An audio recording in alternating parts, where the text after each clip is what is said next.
We're taught that blood is thicker than water, that family stands by you when the world turns its back, that your own flesh and blood will catch you when you fall. But when you're standing in your childhood living room with your father's hand still burning across your cheek, and your mother's eyes looking through you like you're already a ghost, you discover something far more shattering, that the people who gave you life can unmake you with a single word. Worthless. And the cruelest part? You'll spend years wondering if they were right. I learned this truth on a Tuesday afternoon, when I said 2 words that detonated my entire existence. I'm pregnant. My father's hand cracked across my face, my mother's hand stilled in her bread dough. My sister Vivienne looked at me with pity, which somehow hurt worse than our father's rage. "Get rid of it," my father commanded. No. That single word cost me everything. My name, my home, my pack. By sunrise, I was disowned, erased from the family like I'd never existed. Because I was already broken, you see, already the disappointment. The daughter whose wolf was so weak she barely registered on pack bonds. The one who couldn't shift properly.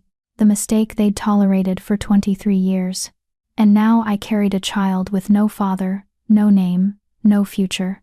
I didn't know it yet, but the male who'd touched me like I was precious, who'd disappeared into the night he was about to upend every certainty I'd ever known. This is the story of how I lost everything and discovered what I was truly worth. Chapter 1. Sanctuary and Secrets.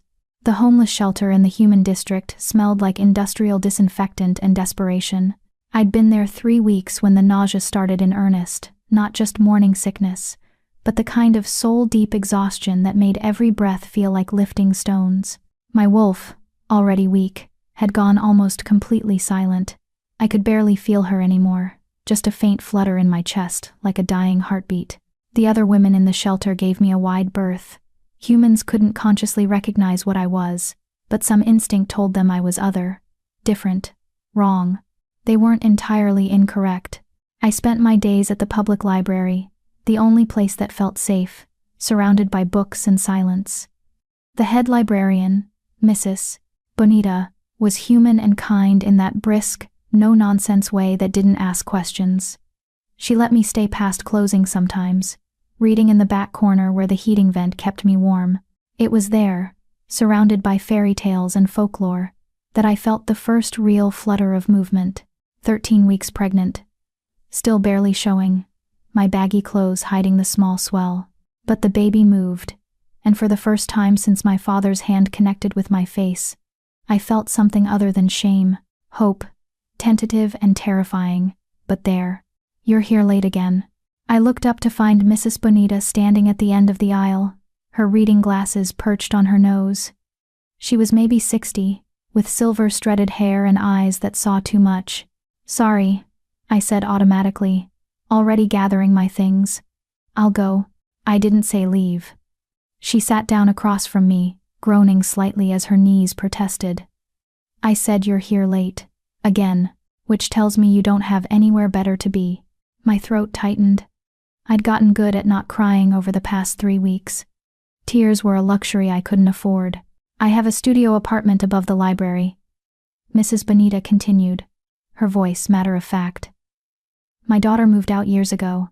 It's small, but it's warm, and it's empty. If you're interested in earning your keep, helping with inventory, shelving, opening duties, it's yours."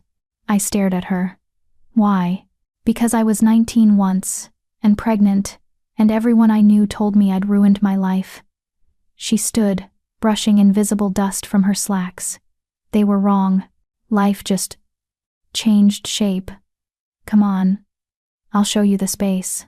The apartment was tiny, a single room with a kitchenette, a bathroom barely large enough to turn around in, and a window that overlooked the street. But it had a bed with clean sheets and a door that locked from the inside. I cried then, couldn't help it. 3 weeks of holding myself together cracked open in that small, safe space. Mrs. Bonita handed me tissues and didn't comment on my tears. "Rent is helping with the library. No money needed. And, Kenna?" She waited until I looked at her. "Whatever you're running from, it's not my business. But you're safe here. Understand?" I nodded, not trusting my voice. "Good. There's soup in the fridge downstairs. Heat it up before bed." She moved toward the door, then paused. "One more thing. The free clinic on Maple Street has a doctor who doesn't ask questions. Dr. Sarah Okonkwo. Tell her I sent you. She'll make sure you and the baby are healthy." After she left, I stood in the middle of my new home. What a strange word, and pressed both hands to my stomach. "We're going to be okay," I whispered to the tiny life inside me. "I don't know how yet, but we will be." My wolf stirred, faint but present. She didn't believe me. I wasn't sure I believed me either. Dr. Okonkwo was a tall woman with dark skin, intelligent eyes, and hands that moved with confident precision. The clinic was clean but obviously underfunded, donation bins in the corner, slightly outdated equipment, motivational posters peeling at the edges. "First prenatal visit?" she asked, washing her hands. "Yes." "How far along?" 14 weeks, I think." She nodded, pulling on gloves. "Let's take a look. Any complications? Bleeding? Severe pain? Dizziness?" "Just tired. All the time. Normal for first trimester, but let's make sure." She was professional, efficient, but not unkind. The kind of doctor who'd seen everything and learned not to judge. The ultrasound gel was cold. I flinched. "Sorry," Dr. Okonkwo murmured, moving the wand across my stomach. The screen beside her flickered, and then, a heartbeat, fast and strong, filling the small exam room with sound. "There we are," the doctor said softly. "Good, strong heartbeat. Measuring right on track for 14 weeks. She paused, tilting her head. My own heart stuttered. "What? What's wrong?" "Nothing's wrong." She adjusted the wand, her expression thoughtful. "But your hormone levels, they're unusually high, and the baby is measuring slightly larger than expected. Not concerning, just notable." I stared at the screen, at the tiny shape that was somehow a person. "My person. Is that bad?" "Not necessarily. Could just mean a healthy, robust baby. We'll monitor it." She handed me paper towels to wipe off the gel. "But Kenna, I need to ask, is there anything unusual about the father's biology? Any family history of twins, or abnormal growth patterns?" I thought about that night 6 weeks ago. The male whose scent had made my broken wolf sing. The way shadows seemed to cling to him. How his presence had felt impossibly large, like the air itself bent around him. "I don't know," I admitted. I don't know who he is." Dr. Okonkwo's expression didn't change, but something in her eyes softened. "Okay. We'll just keep a close eye on things. I want to see you every 2 weeks instead of monthly. Can you manage that?" "Mrs. Bonita, the librarian who sent me," she said, "you don't ask questions." "I don't ask questions that aren't medically relevant." She stripped off her gloves. "But I do ask this. Are you safe? Where you're living now, are you safe?" "Yes." "Good. Because that baby needs you healthy and whole. Understand?" I nodded. "All right. Stop at the front desk for prenatal vitamins, they're free. And Kenna?" She waited until I met her eyes. "You're going to be a good mother." "I can tell." I walked back to the library in the gray afternoon light, my hand pressed protectively over my stomach. The baby was real now, not just a concept, but a person with a heartbeat and a future, measuring larger than expected. What did that mean? Was it because of me, my broken genetics somehow affecting the child? Or was it because of him, the mysterious male whose touch had been gentle but whose presence had felt like compressed power? I'd tried not to think about him over the past weeks. What was the point? He was gone. Probably didn't even remember me, just another encounter in a long line of encounters. But now, with Dr. Okonkwo's words echoing in my head, I couldn't help but wonder, who was he? The library was quiet when I returned. Late afternoon, the lull between school letting out and evening regulars arriving. I shelved returns in the fiction section, letting the familiar rhythm soothe my racing thoughts. I was pushing the cart toward the romance novels when the door chimed, and my wolf, silent for weeks, suddenly screamed, not in fear, in recognition. I turned slowly, my heart a drum in my chest. He stood just inside the entrance, dressed in dark clothes that looked expensive even from a distance. Tall, taller than I remembered. Broad-shouldered. His face was partially shadowed, but I'd know that presence anywhere. The way the air seemed to thicken around him, like reality itself made space for his existence. Our eyes met across the library. His widened. Shock. Then something else. Something I couldn't name flickered across his features. He moved toward me with predatory grace, and I realized with sudden, terrifying clarity that he wasn't just some male. The way other patrons unconsciously shifted out of his path, the weight of his presence, the absolute authority in his bearing. This was someone important, someone powerful, and I'd spent one night with him and then disappeared without a word. "You," he said, his voice low and rough. Up close, I could see his eyes pale gold, almost amber. Wolf eyes, even in human form. "I've been looking for you." My hand moved instinctively to my stomach, a protective gesture I didn't even register until his gaze followed the movement. He went utterly still. "How far along?" The question was barely a whisper. 15 weeks. His eyes snapped back to my face. I watched him do the math, watched the realization settle over him like a mantle. Mine? I could have lied. Should have lied. Told him it was someone else's, sent him away. Protected myself from whatever complication this would bring, but my broken wolf was singing for the first time in weeks, and the baby inside me fluttered like it recognized its father's voice. Yes, he closed his eyes briefly, and when he opened them again, they held something that looked like grief. Or relief. Or both. "What's your name?" he asked. Kenna Blythe." I paused. "What's yours?" His jaw tightened. Around us, I noticed Mrs. Bonita had emerged from her office, her expression alert. A couple of patrons had stopped browsing, their attention caught by whatever energy was radiating from this male. "My name," he said slowly, "is Richard Werner." The name meant nothing to me. Should it have? But then Mrs. Bonita made a small, strangled sound, and I saw recognition and fear flash across her human features. "And you," Richard continued, his eyes never leaving mine, "are carrying the heir to the northern throne." The library tilted. Or maybe that was just me. The world reshaping itself around this new, impossible truth. I'd slept with royalty. No worse than that. I'd slept with the Alpha King. And my family. The pack that had disowned me. The wolves who'd spent my entire life telling me I was worthless. They had no idea. Chapter 2. The impossible claim. The Alpha King was standing in a public library, staring at me like I was a puzzle he couldn't solve. I was standing in a public library, pregnant with his child, wearing clothes from a donation bin and living above a building that smelled like old paper and broken dreams. The universe, I decided, had a cruel sense of humor.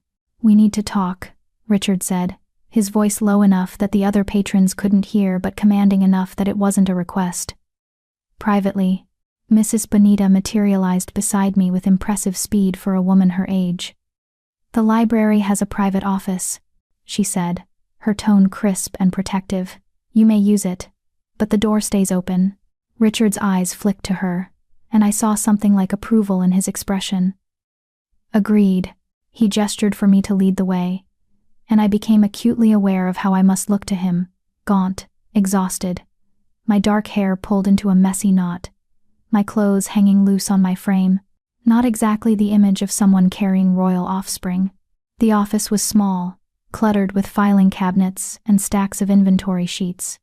I sat in Mrs. Bonita's desk chair because my legs were shaking. Richard remained standing, filling the cramped space with his presence. For a long moment, neither of us spoke. "I looked for you," he finally said. "After that night, I went back to the border crossing every day for 2 weeks. You were just gone. I didn't know you were looking." My voice sounded small even to my own ears. "You didn't tell me your name. Didn't tell me anything about yourself." I couldn't. He ran a hand through his dark hair, frustration evident in the gesture. The situation was complicated. I was traveling incognito, trying to avoid detection. If anyone had known the Alpha King was wandering territorial borders alone. "Why were you there?" I interrupted. "At the border, alone." His jaw tightened. Because even kings need to escape their cages sometimes. I understood that sentiment more than he could possibly know. So you found me, I said, trying to keep my voice steady. Now what? Now? He moved closer, then seemed to catch himself, maintaining distance. Now you tell me why you're living in a human shelter, working in a library, looking like you haven't had a decent meal in weeks. Shame burned through me. I'm fine. You're not fine. His voice was gentle, which somehow made it worse. Kenna, you're pregnant with my child. You should be. He stopped, his expression darkening. Where's your pack? Your family? Gone. Gone where? Just gone. I wrapped my arms around myself, a protective gesture. They don't want me. They made that clear. His eyes narrowed dangerously. They disowned you. It wasn't a question. Somehow, he'd read the entire story in my body language. In the careful way, I didn't say the word myself. It doesn't matter, I said quickly. I'm managing. Mrs. Bonita gave me a place to stay, and the doctor says the baby is healthy. It matters. His voice dropped to something barely above a growl, and I felt the weight of his wolf press against the air between us. Not threatening me, threatening the ghosts of my family. It matters that they threw you out when you were vulnerable, that they left you with nothing. What pack was it? I'm not telling you that. Kenna. No. I stood, surprising myself with the firmness in my voice. You don't get to swoop in and fix this with royal authority or whatever. They made their choice. I made mine. It's done.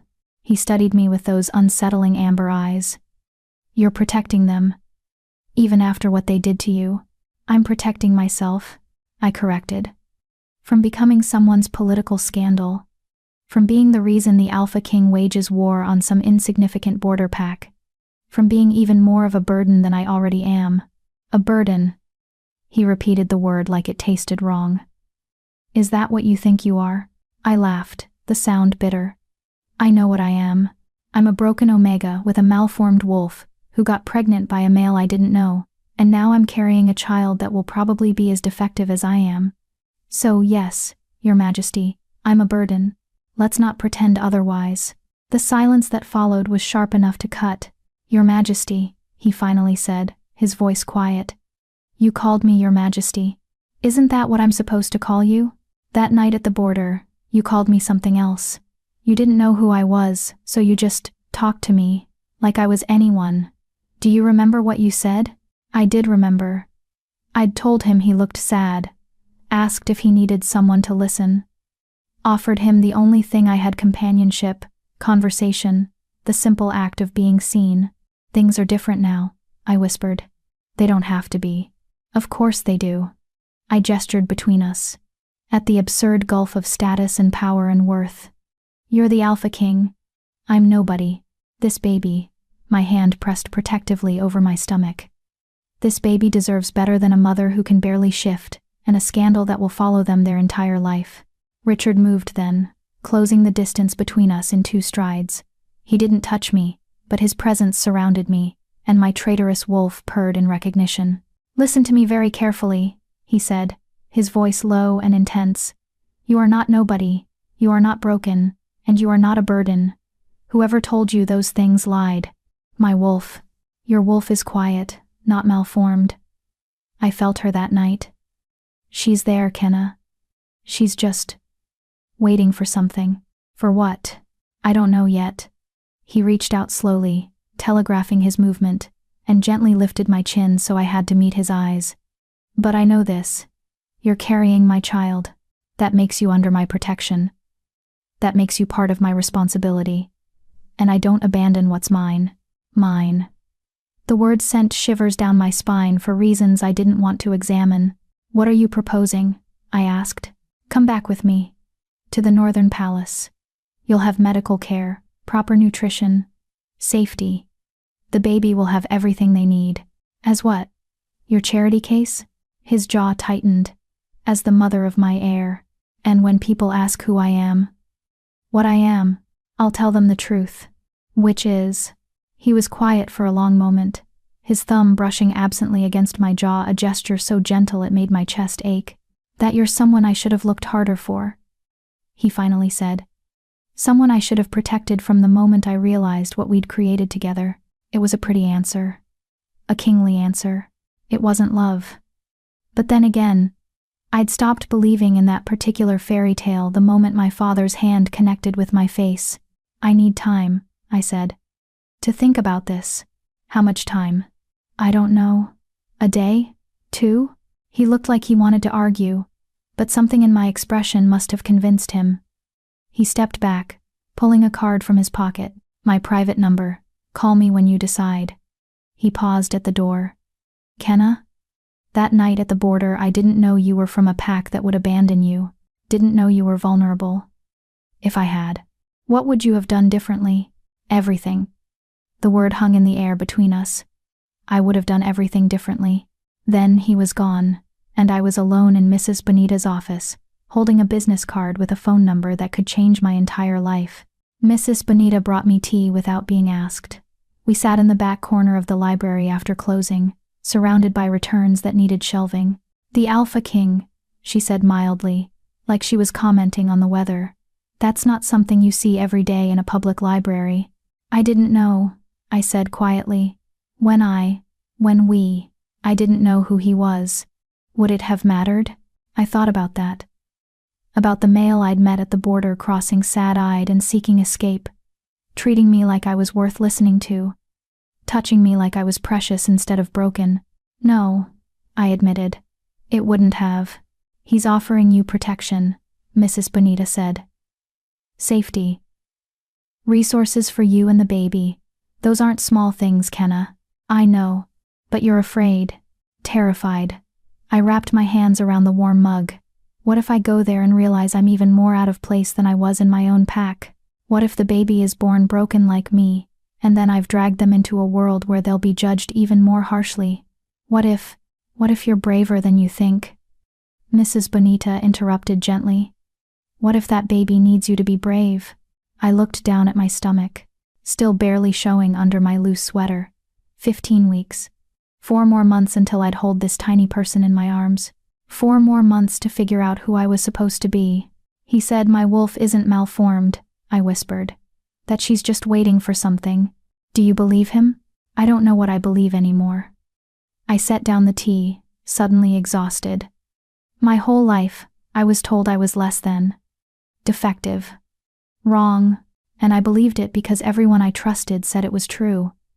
But then this stranger, this king, looks at me like I'm something worth protecting. And I don't. I trailed off, unable to finish the thought. Mrs. Bonita reached across the table and squeezed my hand. My grandmother used to say that sometimes we can't see our own worth because we're too busy looking at it through other people's eyes. Maybe it's time to look through your own. I called him the next morning. I'll come with you, I said without preamble. But I have conditions. Name them.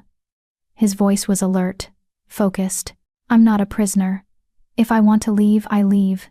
Agreed. I make my own decisions about the pregnancy. My body, my choice. Of course. And I took a breath. No one can know about my past. My pack, my family. Why I left. That stays private. He was quiet for a moment. Kenna, people will ask questions. The mother of the heir appearing from nowhere, then make something up. Tell them I'm from a distant pack, or that we met during your travels, or that it's none of their business. But I won't be pitied. I won't be the tragic story everyone whispers about. That's non-negotiable. All right, he said softly. Your past stays yours. Anything else? Yes. One more thing. What? That night at the border you told me I was perfect.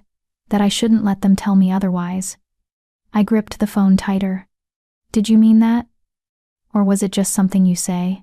The silence stretched so long I thought the connection had dropped. I meant it, he finally said, his voice rough. Every word. Then prove it. When I get there, when people look at me and see someone who doesn't fit, someone who's broken, prove to me that you meant it. I will. It sounded like a vow. I'll send a car for you this afternoon. Pack what you need. Kenna? Yes? Thank you. For trusting me with this. I hung up before I could tell him that trust had nothing to do with it. Survival did. Mrs. Bonita helped me pack my meager belongings, a process that took all of 20 minutes. Everything I owned in the world fit into 2 bags. "You'll write to me?" she asked, pressing a small book into my hands. "Jane Eyre. To let me know you're all right?" "I will." I hugged her, this human woman who'd shown me more kindness in 3 weeks than my own family had in 23 years. "Thank you. For everything. You're going to be fine," she said firmly. "You're stronger than you know." I wished I believed her. The car that arrived was sleek, black, and had tinted windows that screamed important person inside. The driver was a beta wolf with kind eyes who introduced himself as James and treated me like I was made of glass. As we pulled away from the library, I watched my tiny apartment window disappear from view, the first place that had felt safe, the first place that had been mine. "Nervous?" James asked, catching my expression in the rearview mirror. "Terrified," I admitted. "Don't be. His Majesty is different than you'd expect. Good, different." He paused. "And the palace staff, we take care of our own." "You'll see. Our own." As if I could ever belong in a place like that. The drive took 3 hours. We left the human district, crossed through neutral territory, and entered packlands that grew progressively more affluent. Bigger houses, nicer cars, wolves who looked sleek and well-fed, and confident in their place in the world. Everything I wasn't. And then, cresting a hill, I saw it. The Northern Palace. It wasn't a castle too modern for that, but it was massive. Stone and glass and sharp architectural lines that spoke of power and permanence. The kind of place that had stood for generations and would stand for generations more. The kind of place where broken omegas didn't belong. James pulled up to a side entrance, not the grand front doors. "More private this way," he explained. "His Majesty thought you might appreciate not being on display." That small consideration, the awareness that I might want privacy, dignity, made something in my chest crack. Richard was waiting just inside the door. He'd changed from his library clothes into something more formal, but his eyes held the same intensity they'd had yesterday. When he saw me, something in his expression softened. "You came," he said quietly. "I said I would. People say a lot of things." He reached for my bags, but I held on to them. "I can carry my own things." "I know you can." But he didn't push. "Come on. I'll show you to your rooms." Rooms, plural. He led me through corridors that were both beautiful and intimidating, marble floors. Artwork that probably cost more than my entire pack's annual income. Windows that overlooked manicured grounds. We stopped at a door near the end of a quiet hallway. "These will be yours," Richard said, opening the door. "Private suite. Bedroom, bathroom, sitting room. The medical wing is 2 floors down. I've already arranged for Dr. Marissa Torres to oversee your prenatal care. She's the best in the territory." I stepped inside, and my breath caught. The rooms were beautiful, not ostentatious, but comfortable, soft colors, good lighting, furniture that looked actually meant to be used, and books. An entire wall of shelves, already stocked with volumes. "You mentioned you like to read," Richard said quietly from the doorway. I had the staff put together a collection. "If there's anything specific you want, just ask." I touched the spines gently. Fiction, non-fiction, poetry. A careful, curated selection that spoke of attention and thought. "Why are you doing this?" I asked, not turning around. "Because you're carrying my child. That's not enough of a reason to give me a palace suite and a private library." I heard him move closer. Felt his presence at my back. "Then how about this? Because that night at the border, you looked at me like I was a person, not a title. Because you asked if I needed someone to listen. Because you gave me something I'd been searching for my entire life, a moment where I could just be." His voice dropped. "And because I failed to protect you once already, I won't make that mistake twice." I turned to face him. He was closer than I expected, close enough that I could see the gold flecks in his amber eyes, the shadow of stubble on his jaw. "I'm not your responsibility," I said softly. "Yes, you are, whether you like it or not." He reached out, slowly, and pressed his palm gently against my stomach. "Both of you are. And for the first time since my father's hand connected with my face, since my mother looked through me like I was already gone, since I walked across that territory line alone and abandoned, I let myself believe that maybe, just maybe, someone actually meant it when they said I was worth protecting. Even if that someone was a king, even if I was still broken, even if this was all temporary. For now, in this moment, it was enough. Chapter 3. The Gilded Cage. The first week in the palace taught me that luxury could be its own kind of prison. My rooms were beautiful, the food was exquisite, the staff were unfailingly polite, and I had never felt more alone in my entire life. Richard was absent. Not cruelly, so he checked in daily, always asking about my health, the baby, whether I needed anything. But there was a distance to it, a formality that hadn't existed in Mrs. Bonita's cramped office or that night at the border crossing. He was the alpha king here, and I was a complication he was managing with careful precision. Dr. Torres was everything Richard had promised, competent, thorough, and blessedly discreet. She examined me in the medical wing with the same professional detachment Dr. Okonkwo had shown, though her equipment was far more advanced. "Baby's measuring well," she said during my first appointment, studying the ultrasound screen. "Heart rate is strong, growth is actually slightly advanced for 16 weeks. "Is that bad?" I asked, remembering Dr. Okonkwo's similar observation. "Not necessarily. Royal bloodlines often produce robust offspring." She glanced at me, her expression carefully neutral. "The father's genetics are significant." Significant. A diplomatic way of saying the Alpha King's child would be anything but ordinary. "And my genetics?" I couldn't help asking. "My wolf is—" "Your wolf is quiet, doctor," Torres interrupted gently. "That's different from absent, and pregnancy can affect shifting ability, especially in the first and third trimesters. Let's not borrow trouble, But trouble, I was learning, had a way of finding me anyway. It started with the whispers. I heard them when I ventured out of my rooms to explore the palace grounds. Staff members who didn't realize I was within earshot, their voices low but carrying in the marble hallways, appeared out of nowhere. "No pack affiliation listed. King's been so secretive about her. Probably some border trash he took pity on." That last one stung more than it should have. Because it was true, wasn't it? I was border trash. A discarded Omega with nowhere else to go. I retreated to my rooms after that, venturing out only for medical appointments and meals I took alone in my suite. The books Richard had provided became my escape, just as they'd always been. I was deep into a fantasy novel about a girl who discovered she had hidden power when someone knocked on my door. Not the staff they announced themselves verbally before entering. This was a firm, authoritative knock that expected to be answered.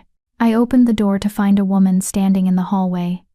She was perhaps 40, beautiful in that sharp, maintained way that spoke of status and power. Her blonde hair was pulled into an elegant twist, and her eyes the same amber gold as Richard's assessed me with cool precision.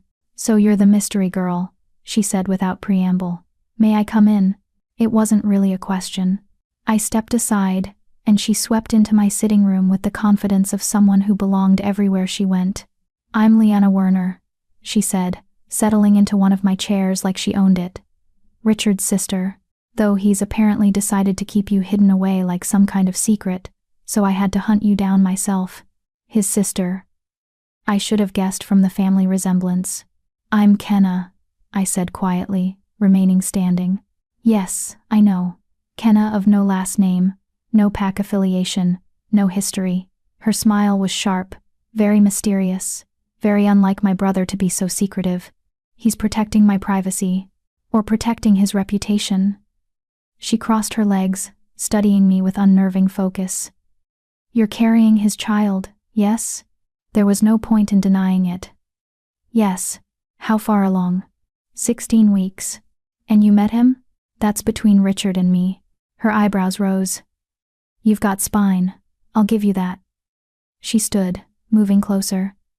"Let me be direct, since my brother seems incapable of it. You appearing pregnant with the heir has caused complications.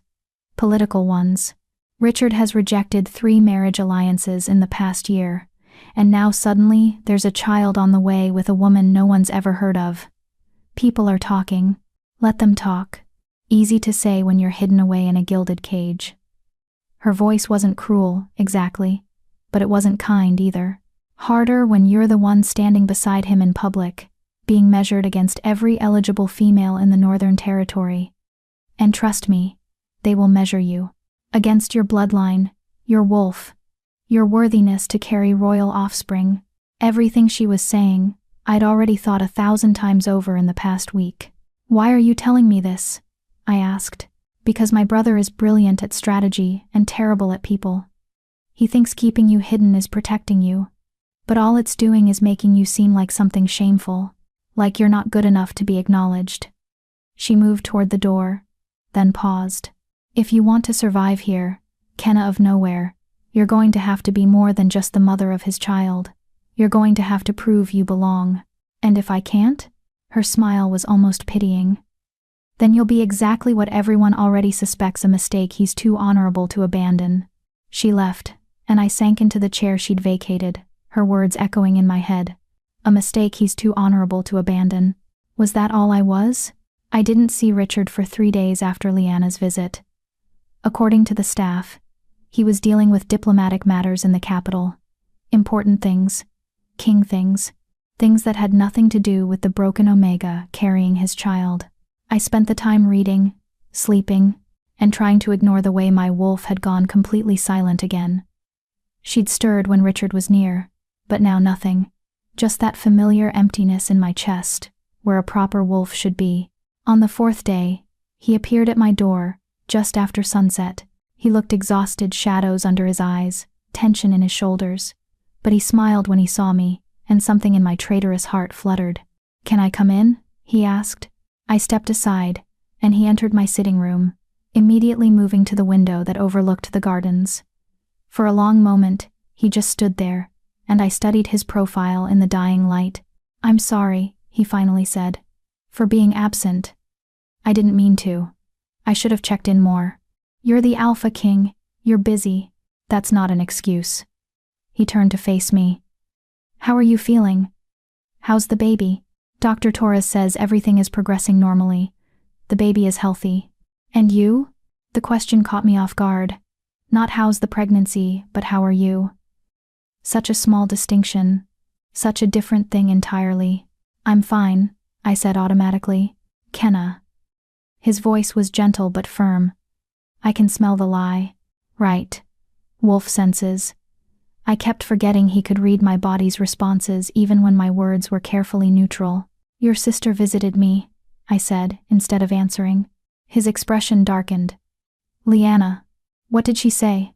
"That I'm a political complication. That people are talking. That by hiding me away, you're making it seem like I'm something to be ashamed of." "You're not. Aren't I?" I interrupted. "Be honest, Richard. If I were from a prominent pack, if my bloodline were impressive, if my wolf were strong, would I still be hidden in these rooms? Or would you have introduced me to your court already?" The silence that followed was damning. "It's not about shame," he finally said, his voice rough. "It's about protecting you. The moment I present you publicly, you become a target. For political rivals, for females who wanted to be in your position, for anyone who thinks they can use you to get to me. So I'm supposed to hide forever? No. Just until we figure this out." "Figure what out?" He moved closer, and I caught his scent pine and winter air, and something uniquely him that made my wolf stir weakly. "How to keep you safe," he said quietly. "How to give our child the best possible future. How to navigate the fact that I'm the Alpha King and you're a nobody." I finished for him. A broken Omega with no pack and no prospects. "You can say it. That's not what I was going to say." "Then what were you going to say?" He reached out, his hand cupping my face with that same gentle reverence he'd shown at the border crossing, in the library, in this very room a week ago. "That you're the woman who made me feel human for the first time in years, who looked at me and saw a person, not a crown, who's carrying my child and facing a world that will judge her for it with more courage than most of my trained warriors." His thumb brushed across my cheekbone. And I don't know how to protect that. How to protect you from what's coming. My chest ached. Maybe you can't. I have to. His voice was fierce. I failed you once, Kenna. I'm not doing it again. You didn't fail me. You didn't even know. I should have looked harder. Should have found you before you were living in a shelter. Before you were alone and scared. His other hand moved to my stomach, pressing gently against the small swell. Before our child's mother was going through hell while I sat in my palace completely unaware. Stop, I whispered. Stop making yourself the villain of this story. You're not. The villains are the family who threw me out. The pack that decided I was disposable. Not you. Then let me be the hero. His forehead pressed against mine, and I felt the tension radiating through him. Let me fix this. You can't fix me. I'm not broken in ways that can be mended with money or status, or, you're not broken at all. His voice was absolute. And I'm going to prove that to you, even if it takes the rest of my life. The promise hung between us, dangerous and beautiful and terrifying, because I wanted to believe him, wanted to believe that someone as powerful and certain as the Alpha King could look at me and see something worth protecting, worth keeping, worth more than the sum of my failures. But I'd believed people before. Believed my family when they said blood was thicker than water. Believed my pack when they said everyone had a place. And look where that had gotten me. I met with Dr. Torres yesterday, I said, changing the subject before I could do something stupid like cry. She wants to do a more detailed scan next week, to check the baby's development. Richard pulled back slightly, his hand still framing my face. I want to be there. For the appointment. You don't have to. I want to, he insisted. If you'll let me. The question in his eyes, the uncertainty, the genuine desire to be included, cracked something in my carefully maintained walls. Okay, I whispered. You can come. His smile was worth every risk I was taking. The week passed in a strange sort of limbo. Richard visited every evening, sometimes for hours, sometimes just for a few minutes between meetings. We talked about nothing. About everything. He told me about his responsibilities as king, the political maneuvering that consumed his days. I told him about the books I was reading, the way the baby moved now when I was quiet. We didn't talk about the future. Didn't discuss what would happen when the baby was born, when I couldn't hide in these rooms anymore, when the world would demand answers about who I was and why I mattered. We existed in the present, and it was both comforting and terrifying. The night before the ultrasound appointment, I had a nightmare. I was back in my family's living room, but this time I was holding a baby. My father was there, and Richard, and they were arguing over the child, pulling, demanding, each claiming ownership. And I was screaming, but no sound came out, and my wolf was dying in my chest, and the baby was crying. I woke gasping, my hands pressed protectively over my stomach. You're okay, I whispered to the baby. We're okay, we're safe. But even as I said it, I wondered if it was true. Dr. Torres's ultrasound room was more advanced than anything I'd seen before.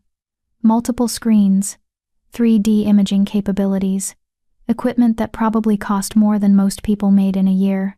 Richard arrived exactly on time, dressed more casually than usual in dark jeans, and a sweater that somehow made him look more intimidating, not less.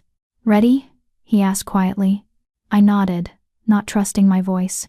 The gel was cold. Dr. Torres moved the wand across my stomach with practiced ease, and the screens flickered to life. And there, in crystalline detail, was our baby. Oh, I breathed. Look at that, Doctor, Torres murmured, adjusting the image. Baby is very active today.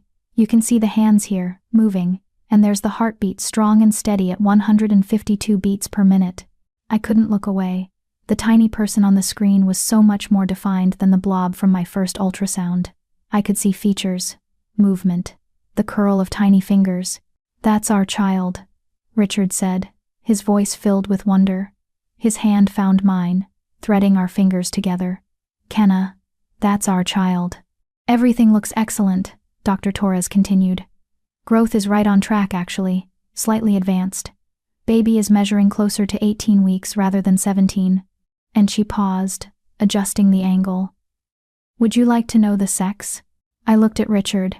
His eyes were still fixed on the screen, but he squeezed my hand. Yes, we said simultaneously. Dr. Torres smiled. Congratulations, you're having a son. A son. The word echoed through me, reshaping everything. Not just a baby, but a person. A boy who would grow up in this palace, with this king as his father, carrying royal blood through his veins. A boy who would also carry my broken genes, my malformed wolf, my legacy of inadequacy. He's perfect, Richard whispered, and I heard the emotion threading through his voice. Absolutely perfect. Dr. Torres printed several images for us, explaining details about development and growth that I barely processed. All I could see was that tiny form on the screen. My son, real and alive and depending on me to keep him safe. When the appointment ended, Richard walked me back to my rooms in silence. But it wasn't an uncomfortable quiet, it was the kind of silence that came from both being lost in the same overwhelming revelation. At my door, he finally spoke. A son. He said it like he was testing the word, tasting its weight. We're having a son. Are you disappointed? I asked. That it's not a daughter? Disappointed? He looked at me like I'd grown a second head. Kenna, I'm terrified and thrilled and completely overwhelmed. But disappointed? Never. Even though he might be like me, broken. His hand came up to cup my face, that gesture I was beginning to crave. He's not going to be broken, and neither are you. His voice was firm. But even if he is exactly like you, quiet wolf, gentle soul, more comfortable with books than battles, I will love him fiercely. Just like I. He stopped abruptly, the unfinished sentence hanging between us. Just like I love you. That's what he'd almost said. I could see it in his eyes. Feel it in the way his thumb brushed across my cheek. But he didn't say it, because saying it would make this real in ways neither of us was ready for. Get some rest, he said instead, stepping back. You and our son need it. After he left, I stood in my sitting room. One of the ultrasound pictures clutched in my hand. A son, mine and Richard's. Half broken Omega, half Alpha King. What kind of future waited for a child caught between two such different worlds? That night, for the first time since arriving at the palace, my wolf stirred. Not strongly, not dramatically. But there, a faint presence in my chest, like a candle flame flickering to life in the dark. I pressed my hand over my heart, then moved it to my stomach where my son grew. We're going to figure this out, I whispered. Somehow. My wolf didn't answer, but she didn't retreat either. And for now, that was enough. Chapter 4. The Emerald Promise. The invitation arrived 3 days after the ultrasound. Thick cream cardstock, elegant script, sealed with the Northern Territory's official emblem. I stared at it on my breakfast tray like it might bite me. You are cordially invited to the Spring Equinox Gala. Formal attire required. Partners welcome. It wasn't addressed to me specifically. According to the note attached in Richard's handwriting, every member of the palace household received one, but the subtext was clear. This was my opportunity to stop hiding, or my opportunity to be publicly humiliated. Depending on how you looked at it. I was still staring at the invitation when Liana appeared at my door, not bothering to knock. So he's finally letting you out of your cage, she said, eyeing the cardstock in my hand. About time. I don't have to go, I said. Of course you do. Unless you want to spend the rest of your pregnancy, and possibly your life hidden away like some shameful secret. She moved to my closet, opening it to reveal the modest collection of clothes the staff had provided. We're going to need to do something about this. About what? Your wardrobe. You can't show up to the spring gala looking like you've been shopping at human donation centers. She pulled out her phone. I'm calling my stylist. Don't argue. Liana, listen to me, Kenna. She turned, her expression serious. I wasn't kind when we first met. I was testing you, seeing if you'd break easily. You didn't. That's good. But now the real test comes facing my brother's court, the pack hierarchy, every female who's been vying for his attention. They will eat you alive if you show weakness. I'm not strong like you, I said quietly. I can't just pretend to be something I'm not. I'm not asking you to pretend. She sat beside me on the couch. I'm asking you to remember that you're carrying the future heir to the Northern Throne. That alone gives you power, whether you believe it or not. But you have to act like it. And if I can't? Then my brother is going to spend the entire night defending you instead of enjoying himself. And you're going to spend it proving everyone right who said you weren't strong enough for this life. She squeezed my hand briefly. I don't want to see either of those things happen. It was the closest thing to kindness she'd shown me. I found myself gripping her hand back. I don't know how to be what he needs, I admitted. None of us do. We just fake it until it becomes real. She stood, already dialing. Now, let's make sure you look like you belong, even if you don't feel it yet. The stylist's name was Dominic, and he descended on my rooms like a whirlwind of fabric swatches and measuring tape. He was a beta wolf with impeccable taste, and absolutely no filter. Darling, we have work to do, he announced, circling me like a predator. But good bones. Excellent bone structure, actually. And that hair, we can work with that hair. I don't want anything too flashy, I said nervously. Flashy? No. We want elegant, regal, understated but unmistakable. He held up a swatch of deep emerald fabric. This is your color. Brings out your eyes, complements your skin tone. Yes? I had no idea. I'd never thought about my colors or skin tone or any of it. Sure, I said weakly. Over the next 3 hours, I was measured, draped, pinned, and photographed from every angle. Dominic worked with intense focus, muttering to himself about hemlines and necklines, and the proper way to accommodate a baby bump without looking matronly. The gala is in 5 days, he announced finally. Your dress will be ready the morning of. Don't worry, you're going to be stunning. After he left, I collapsed onto my couch, exhausted. Leanna had stayed the entire time, offering opinions and deflecting Dominic's more outrageous suggestions. Now, she studied me with something like approval. You survived fashion by Dominic. That's actually impressive. I feel like I've been through a war. That was just the first battle. She moved toward the door. The real war starts at the gala. But Kenna? I'll be there. Not to protect you, you don't need that. But to make sure everyone knows you're not alone. It was more than I'd expected from her. More than I probably deserved. Why are you helping me? I asked. She paused, her hand on the doorframe. Because my brother has been lonely his entire life. Burdened by duty. Isolated by his crown. And then you happened, and I saw something in his eyes I haven't seen in years. Hope. She looked back at me. Don't make me regret defending you. Then she was gone, and I was alone with the weight of expectations I didn't know how to meet. Richard found me that evening in the palace gardens. I'd started walking there after dinner, needing air and space and something other than the 4 walls of my rooms. You got the invitation, he said, falling into step beside me. Yes, and I'm terrified. No point in lying, he could smell my anxiety anyway. He was quiet for a moment, our footsteps crunching on the gravel path. The spring flowers were blooming, their scent heavy in the evening air. I should have asked you first, he finally said. Before sending the invitation, should have prepared you, made sure you were ready. Would I ever be ready? Probably not. He smiled slightly. I'm not sure I'm ready, and I've been doing this my whole life. We stopped at a fountain, the water catching the last rays of sunset. I sat on the stone edge, and Richard joined me. People are going to stare, I said quietly.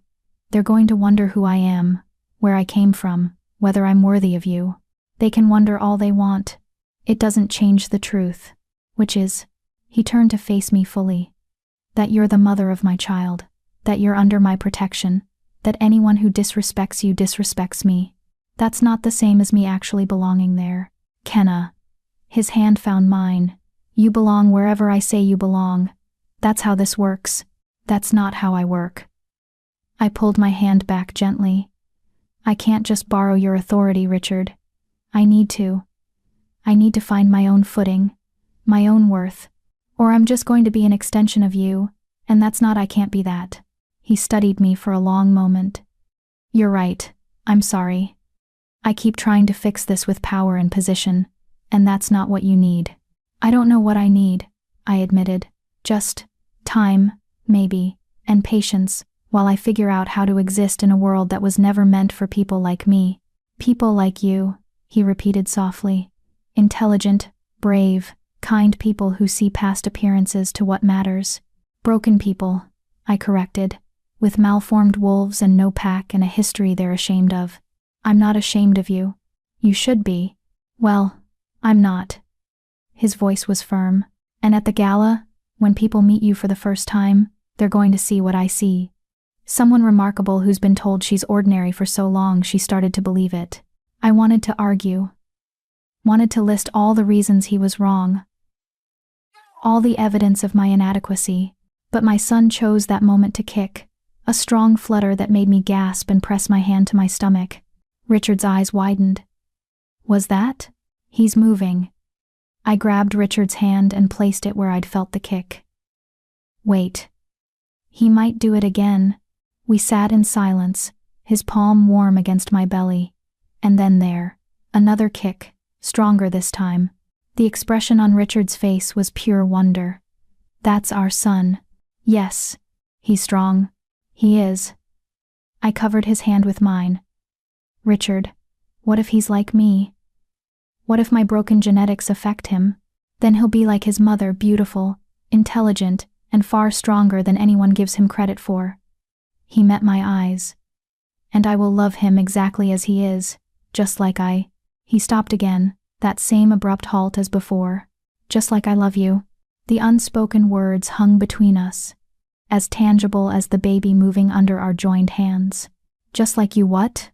I whispered, needing to hear it even though I knew it was dangerous. His jaw tightened.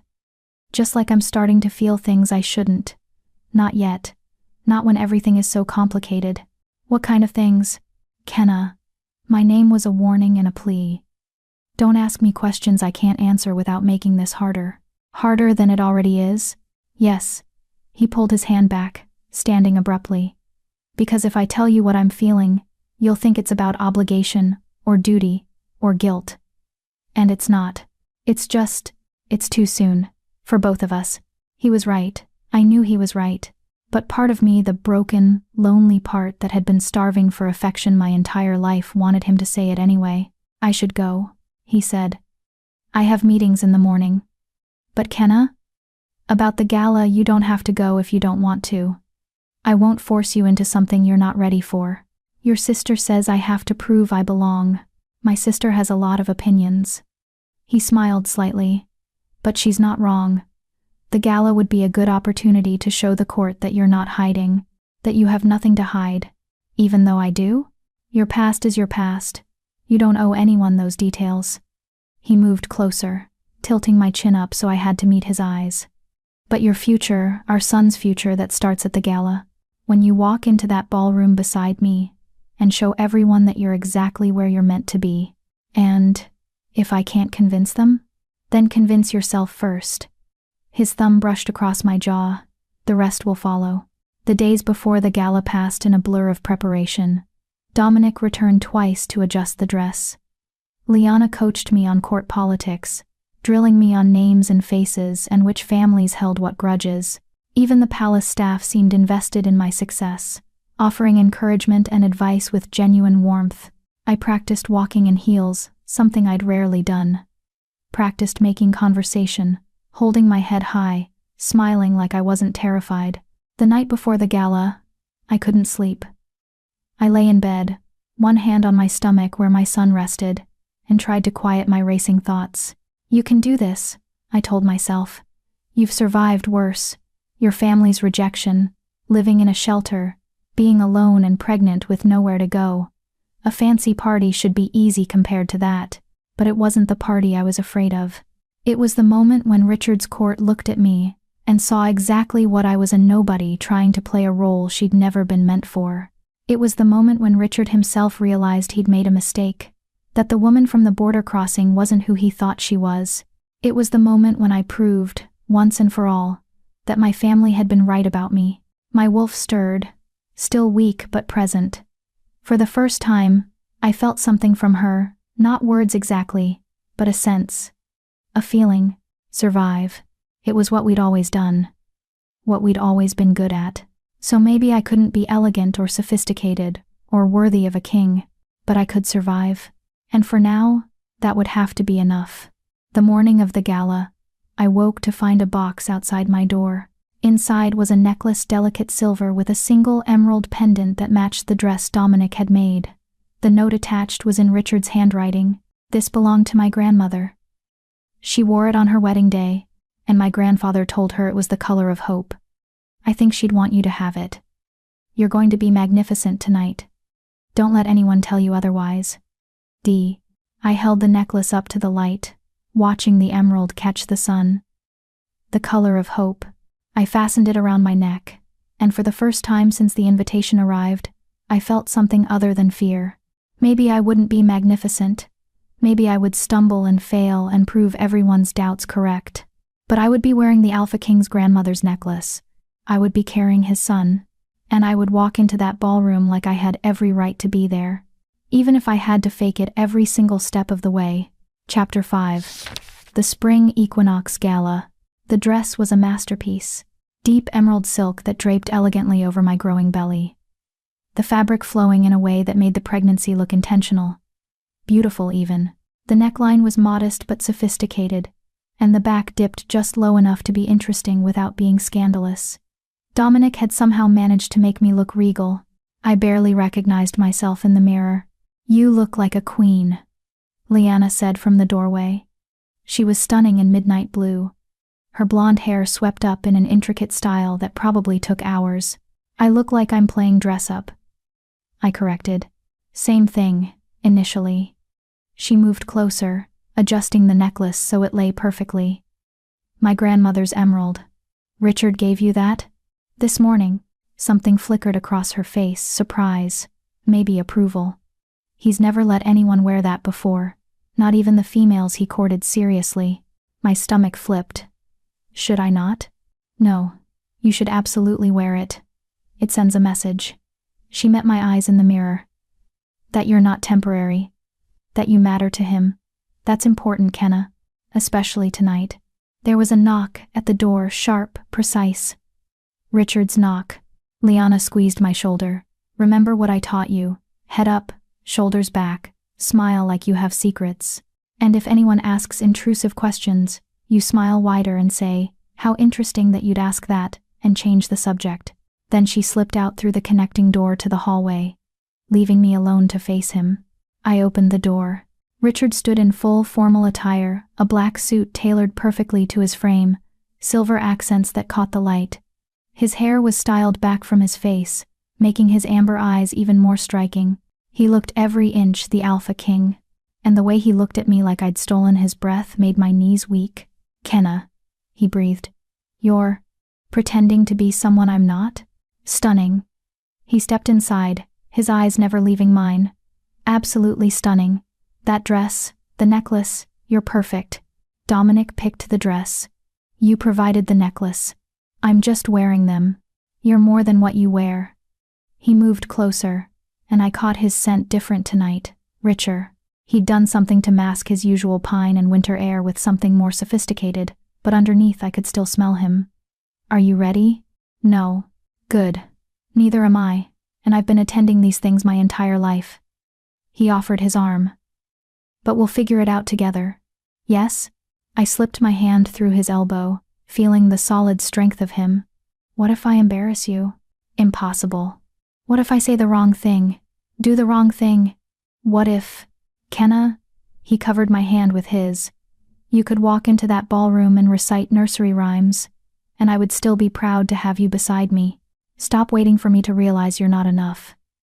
"You are. You always have been." I wanted to believe him. Wanted to let those words sink in and heal the wounds my family had carved into my sense of self. But words were easy. The ballroom, that would be the test. The grand ballroom was exactly as intimidating as I'd feared. Massive crystal chandeliers cast golden light across marble floors polished to a mirror shine. Hundreds of wolves in formal attire mingled, their conversations creating a low hum that filled the cavernous space. The air was thick with power alphas, betas, diplomats from neighboring territories, all radiating authority and confidence. And me, the broken omega from nowhere, wearing borrowed elegance and carrying secrets. Every head turned as we entered. The conversations didn't stop exactly, but they shifted, voices lowering, eyes tracking our progress as Richard led me down the grand staircase. I felt their gazes like physical touches, assessing, judging, cataloging every detail. "Breathe," Richard murmured. "You're doing perfectly." I wasn't sure what I was doing, but I kept my head up and my hand steady on his arm, just like Leanna had coached me. At the bottom of the stairs, we were immediately surrounded. "Your Majesty," a distinguished older male said, bowing slightly. "Wonderful to see you. And this must be?" "This is Kenna," Richard said smoothly, his hand moving to the small of my back. "Kenna, this is Ambassador Rutherford from the Eastern Coalition." "Ambassador." I inclined my head, remembering Liana's instructions about formal greetings. "Charmed," Rutherford said, though his eyes were calculating. "I don't believe I've heard your family name, my dear."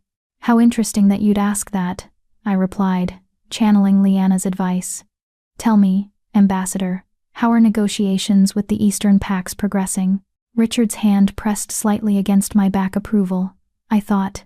Rutherford blinked, then launched into a discussion of trade agreements that I barely followed but nodded along to appropriately.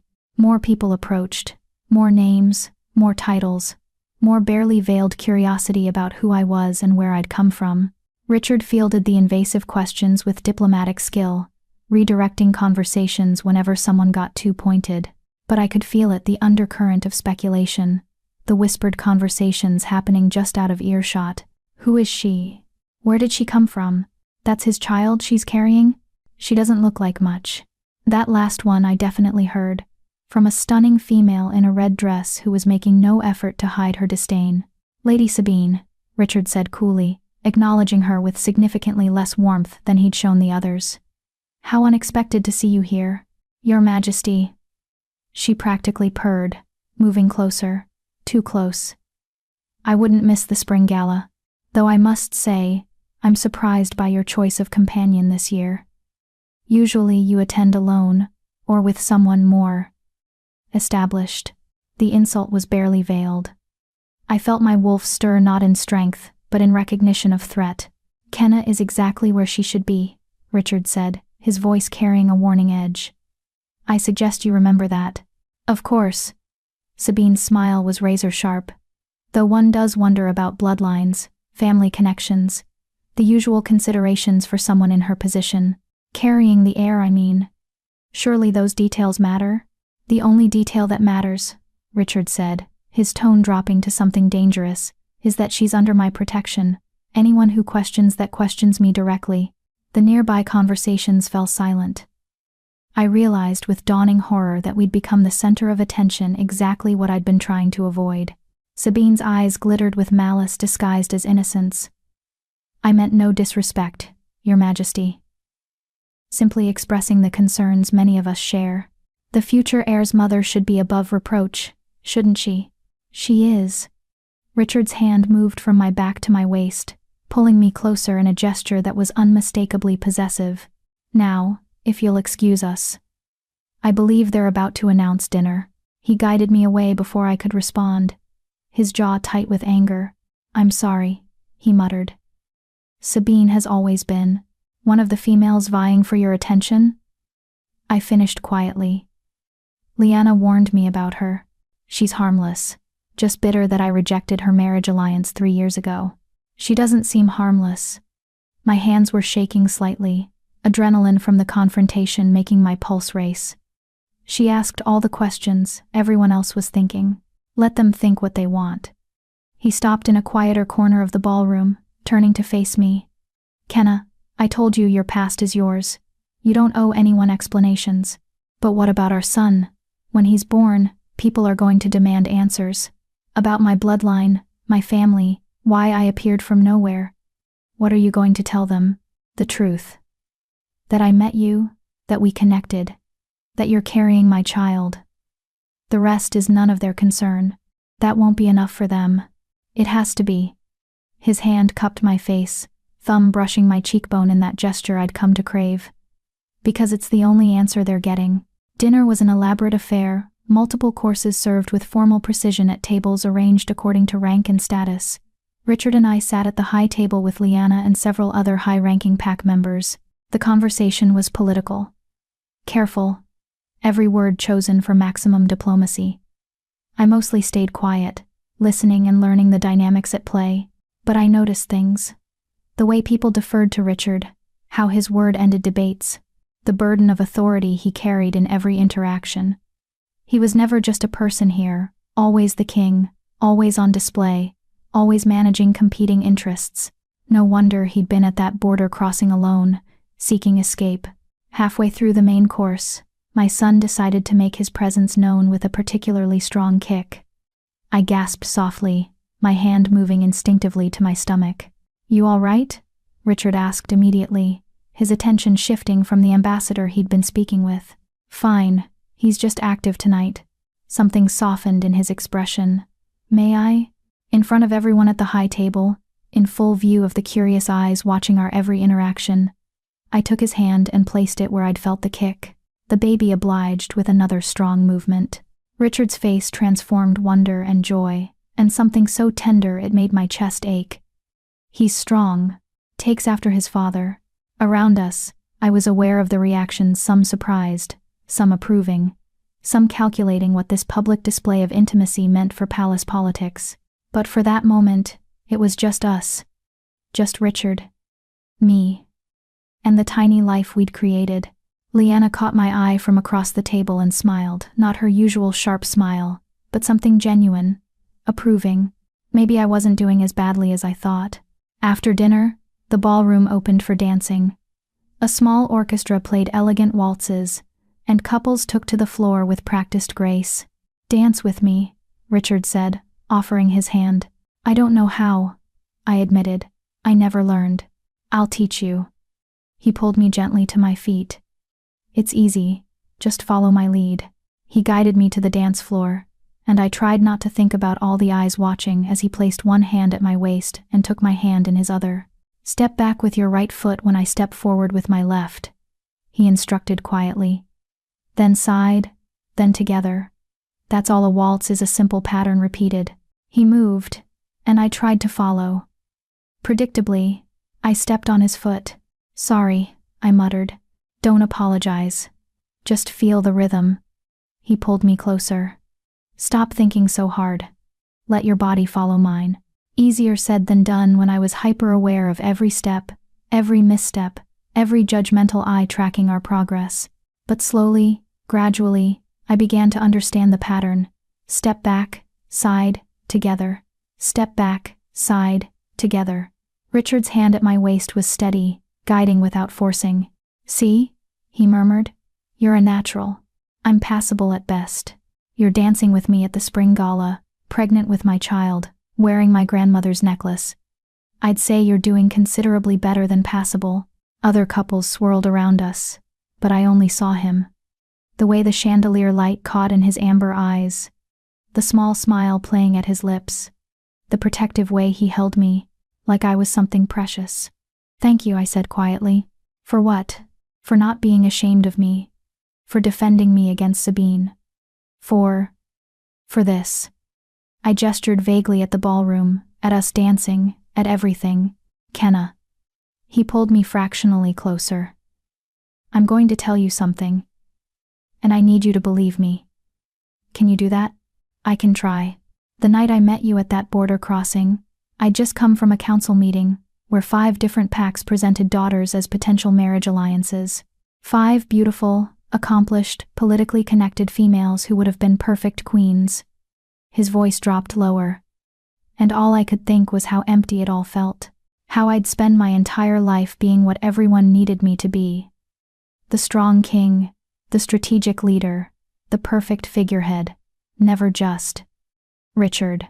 Then I met you, and you looked at me like I was a person, asked if I needed someone to listen, offered companionship without agenda or calculation. For the first time in years, I felt like I could breathe. My heart was racing. "Richard, I'm not finished." His hand tightened slightly at my waist. "When I found you in that library, pregnant and alone and still fighting, still surviving despite everything that had been done to you, I didn't feel obligation. I felt recognition. Like I'd found the one person who could understand what it's like to be told you're not enough exactly as you are. So no, I'm not ashamed of you. I'm in awe of you. And everyone in this ballroom who thinks you're not worthy can. The music stopped abruptly. Not naturally, violently. Cutting off, mid-phrase. The ballroom erupted in chaos. Screams, shattering glass. And then, unmistakable, the sound of weapons being drawn. Richard's entire demeanor changed in an instant. His hand left my waist, pushing me behind him as his eyes scanned the ballroom with tactical precision. "Stay behind me," he commanded. No longer the male who'd been confessing his feelings, but the alpha king assessing a threat. I saw them, then dark figures in the balconies above, dressed in black, faces covered. At least a dozen, maybe more. And they were armed. "Assassins!" someone shouted. The ballroom descended into pandemonium. Guests screaming, running for exits. Palace guards materializing from hidden positions. And through it all, I heard a sound that made my blood freeze. The distinctive click of a crossbow, being loaded. Time seemed to slow. I saw the assassin on the far balcony. Saw him aim. Saw exactly where his bolt was pointed.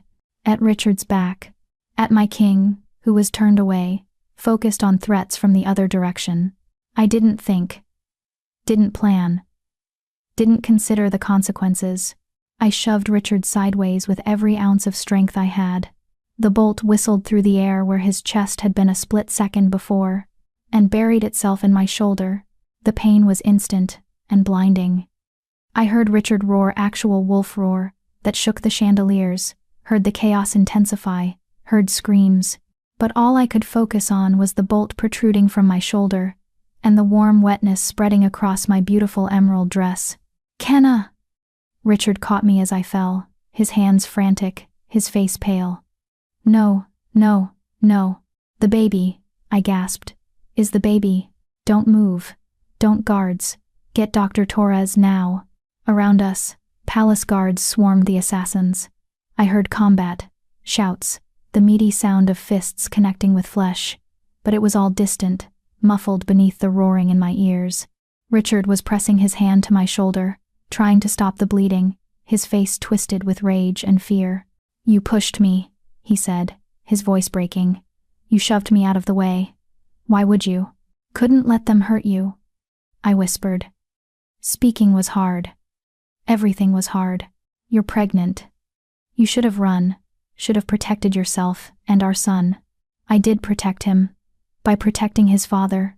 Liana appeared, her dress torn, blood on her hands that I was pretty sure wasn't hers. "Is she?" "Get everyone out. Lock down the palace. Find every single one of those bastards." Richard's voice was pure command, alpha authority rolling off him in waves. "And somebody get me a doctor right now. I'm here." Dr. Torres materialized with a medical kit, her face grim. "Don't move her. The bolt needs to stay in until I can assess the damage." "The baby," I managed. "Please. Let me work." Her hands moved with efficient precision. "Your Majesty, I need you to step back. I'm not leaving her." "Then hold her hand and stay out of my way." Dr. Torres cut away my dress around the wound, her expression focused. "Kenna, I need you to stay conscious. Can you do that for me?" I tried to nod, but everything was spinning. "Look at me," Richard commanded, his hand finding mine, squeezing hard enough to ground me. "Kenna, look at me. Stay with me." I focused on his amber eyes, using them as an anchor against the pain and the darkness threatening to pull me under. "You saved me," he whispered, his voice rough. "You fool. You brave, incredible fool. You saved me." "Someone had to," I managed. "Can't have our son growing up without his father. He's not growing up without his mother either." It sounded like a vow, like a command he was giving to the universe itself. "You hear me? You're going to be fine. Both of you are going to be fine." Dr. Torres worked, and I felt her doing something to my shoulder that made me gasp.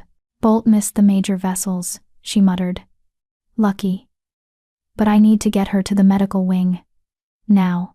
Guards appeared with a stretcher. Gentle hands lifted me, and I bit back a scream as my shoulder protested. Richard kept hold of my hand the entire way, walking beside the stretcher, his presence the only thing keeping me tethered to consciousness. "The baby," I whispered as they moved me through the corridors. "Dr. Torres, please. I'll check as soon as we stabilize you." "But Kenna, you saved the Alpha King's life. You're a hero." Hero. The word seemed wrong. Heroes were strong, capable, worthy. I was just a broken Omega who'd acted on instinct. But as darkness finally claimed me, I heard Richard's voice one more time. "I love you. Do you hear me, Kenna? I love you.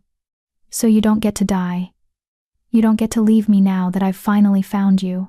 And even through the pain and the fear, those words wrapped around my heart and held on tight. Chapter 6. The Aftermath. I woke to white ceiling tiles and the antiseptic smell of the medical wing. My shoulder throbbed with each heartbeat, a dull, persistent ache that radiated down my arm. But I was alive, breathing, conscious, and my hand was resting on my stomach, where another hand covered it, warm and large and familiar. Richard. He was asleep in a chair pulled up beside my bed, his head resting on the mattress near my hip, his hand protectively covering mine over where our son grew. His formal jacket was gone, his shirt rumpled and stained with blood. My blood. I tried to move, and the slight shift made him jerk awake instantly, his eyes finding mine with desperate intensity. "Kenna." My name was a prayer, a sob, a demand all at once. "You're awake. Thank the gods you're awake. How long?" My voice was rough, my throat dry. 18 hours. He stood, his hand never leaving mine. "Dr. Torres had to remove the bolt, repair the damage. You lost a lot of blood. His voice cracked. "She said if the bolt had been 2 inches to the left, it would have hit your lung. If you hadn't turned exactly the way you did. But I did." I squeezed his hand weakly. "Richard, the baby. Is he?" "He's fine." The relief in his voice was palpable. Strong heartbeat, still moving. Dr. Torres checked multiple times. "He's a fighter, just like his mother." The tension I'd been holding since the moment the bolt struck finally released. My son was safe. That was all that mattered. "You shouldn't have done it," Richard said, his voice rough with emotion. "You were pregnant, vulnerable. You should have run. Should have protected yourself. I did what I had to do.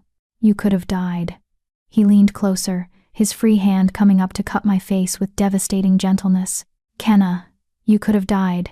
And our son could have died, and I would have lost both of you because I was too busy playing king to see the threat. It wasn't your fault. It was absolutely my fault."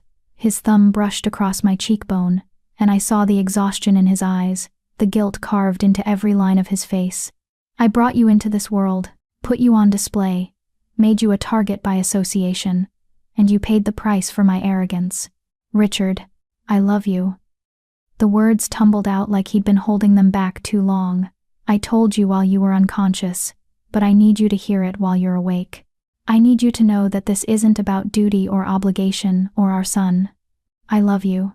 I've been falling for you since that night at the border crossing, and finding you again only made it impossible to deny." My heart stuttered.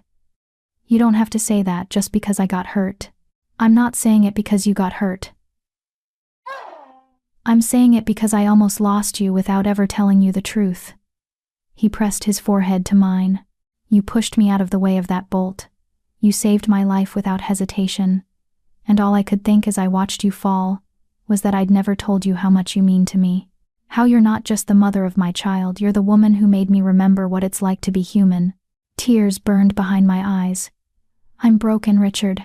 My wolf is weak. My bloodline is nothing. My family threw me away like trash. Your wolf is quiet, not weak. Your bloodline doesn't define your worth. And your family were fools who couldn't see what they had." His voice was fierce. "You are brave and kind and stronger than anyone I've ever met. You survived abandonment, homelessness, pregnancy alone. You walked into a ballroom full of wolves who judged you and held your head high.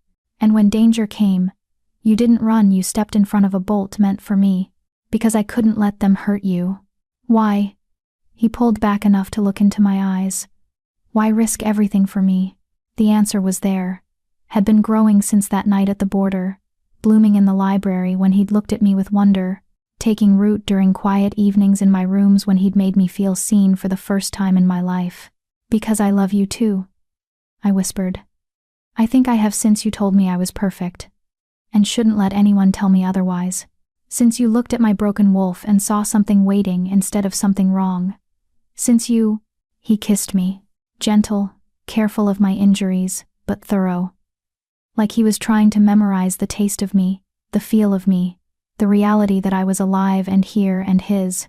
When he pulled back, his eyes were bright with unshed tears. "When this is over," he said roughly, "when you're healed and strong again, I'm going to ask you properly.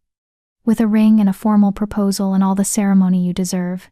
But Kenna, I need you to know, you're not temporary. You're not a complication I'm managing. You're the woman I want beside me for the rest of my life. Even though I'm nobody, you're not nobody, you're mine."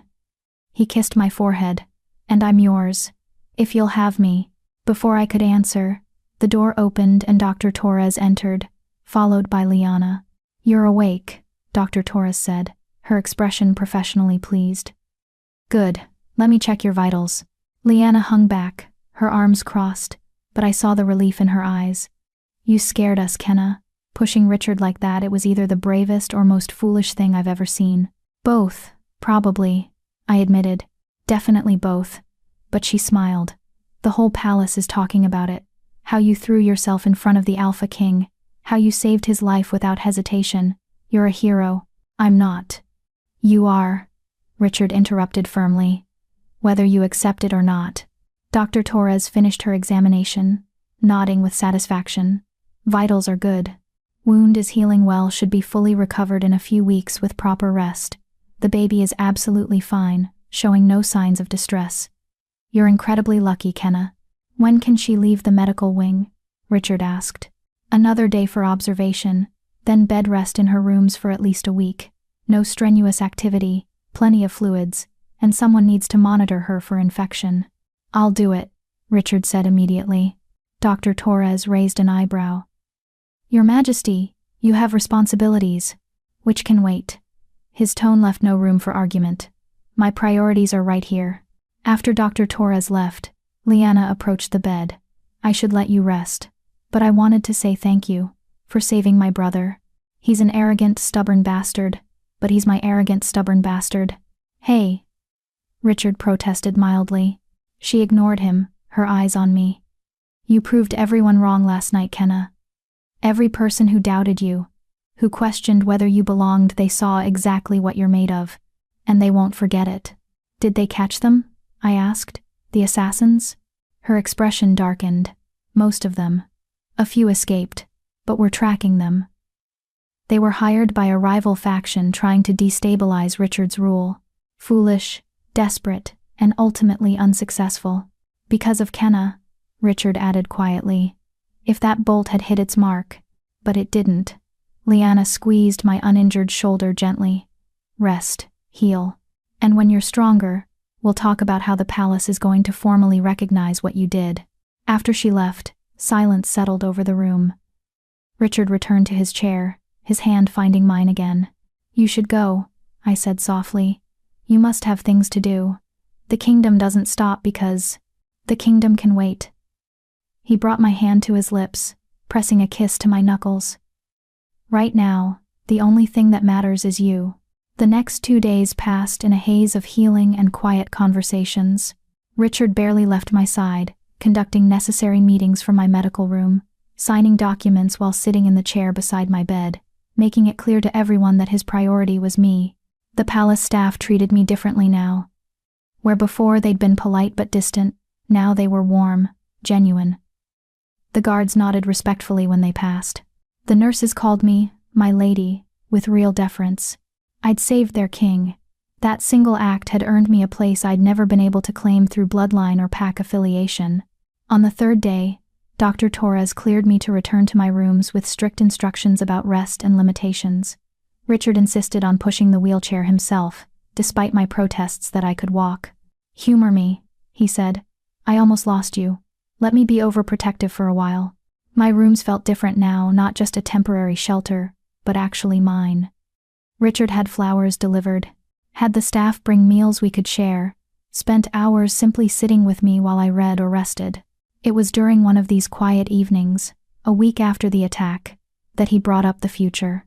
I meant what I said, he started, setting aside the report he'd been reviewing, about proposing properly, about wanting you beside me permanently. Richard, but I realize I've been making decisions for you again, assuming what you want instead of asking. He moved to sit on the couch beside me. So, I'm asking now. What do you want, Kenna? Not what you think I want to hear, not what you think you're supposed to want. What do you want? I thought about it. Really thought about it. I want our son to grow up knowing he's loved, I said slowly.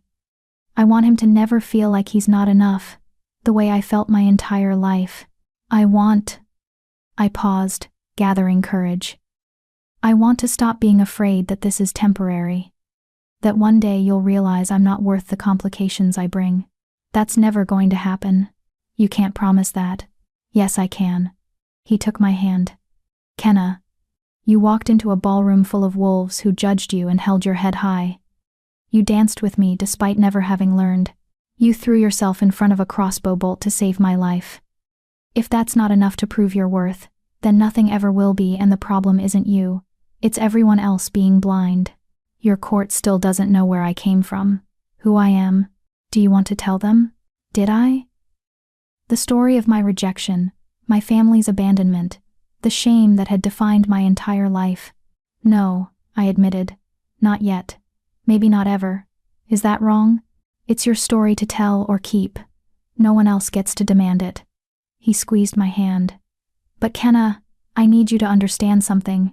When I ask you to marry me, and I will ask, properly, when you're healed, I'm not asking because of our son. I'm not asking because you saved my life. I'm asking because I can't imagine my future without you in it. Even though I'm broken, you're not broken. He struggled for words. You're like those books you love so much. The ones that have been read hundreds of times, with worn covers and dog-eared pages. They're not broken, they're loved. They're proof that something precious has been held and cherished and turned to again and again. The metaphor shouldn't have worked. It was too simple, too neat. But it cracked something open in my chest anyway. I don't know how to be a queen, I whispered. I don't need a queen. I need a partner. Someone who sees me. Not just the crown. Someone who makes me want to be better. He cupped my face. That's you, Kenna. It's always been you. 2 weeks after the attack, I was finally cleared for light activity. My shoulder was healing well, the scar a reminder of that night, but nothing that would impair movement long term. Richard had been true to his word. He'd barely left my side, rearranging his schedule, conducting business from my rooms when necessary. But I could see the strain it was putting on him, the way responsibilities were piling up. You need to go back to regular duties. I said one morning over breakfast. I'm fine. You're exhausted. And the kingdom needs its king, not a nursemaid. He smiled slightly. Calling me a nursemaid? A very devoted, very overprotective nursemaid. I reached across the table to take his hand. I'm healing, Richard. The baby is fine. You've proven you're not going anywhere. Now, go be the alpha king. Only if you come with me. I blinked. What? To the strategy meetings. The diplomatic sessions. Not everything. I'm not putting you in danger again. But the routine things. The boring administrative work. Come sit beside me. Let the court see us together. Show them that you're not hiding anymore. I'm not qualified to. You're intelligent, observant, and you see things from a perspective no one else in that room has. You're more qualified than you think. He stood, pulling me gently to my feet. Besides, our son should get used to hearing policy discussions. Start his political education early. Despite myself, I laughed. He's not even born yet. Never too early to start. But his expression turned serious. I'm not asking you to be something you're not, Kenna. I'm asking you to be exactly who you are, my partner, my equal, the woman I love. And that woman deserves a place beside me, not hidden away, not protected to the point of isolation, beside me. I thought about Liana's words, about proving I belonged, about the way the palace staff now treated me with genuine respect. Maybe I'd never be the perfect queen from a powerful bloodline with an impressive wolf. Maybe I'd always be the broken Omega who'd clawed her way up from nothing. But maybe that was exactly what this kingdom needed. Someone who understood what it was like to be discarded, to be judged unworthy, to fight for every scrap of dignity and belonging. "Okay," I said, "I'll come with you." The smile that broke across his face was worth every risk. The first council meeting I attended was smaller than I'd feared, just Richard, Leanna, 3 senior advisors, and me. They were discussing trade routes and tax policies, practical matters that had nothing to do with drama or intrigue. I sat beside Richard and mostly listened, but occasionally he'd turn to me and ask my opinion, not patronizing, not testing, genuinely wanting my perspective. "What do you think about the proposed tariff reduction?" he asked during a discussion about border trade. I hesitated, aware of all eyes on me. I think if you reduce tariffs, you need to make sure the humans who rely on that border trade for their livelihoods aren't displaced. They don't have PAC support systems. They can't just shift territories if their business fails." One of the advisors frowned. "The humans aren't really our concern. They should be," I interrupted quietly. "Because when humans suffer, they get desperate, and desperate people do unpredictable things. Better to include them in the solution than create a new problem." Silence. I immediately regretted speaking. Then Richard nodded. "She's right. Add provisions for human merchant protections to the proposal." "Kenna, anything else?" Over the next hour, they asked my opinion 3 more times, and each time, my perspective shaped by having lived among humans, by understanding what it was like to have no PAC protection, added something the council hadn't considered.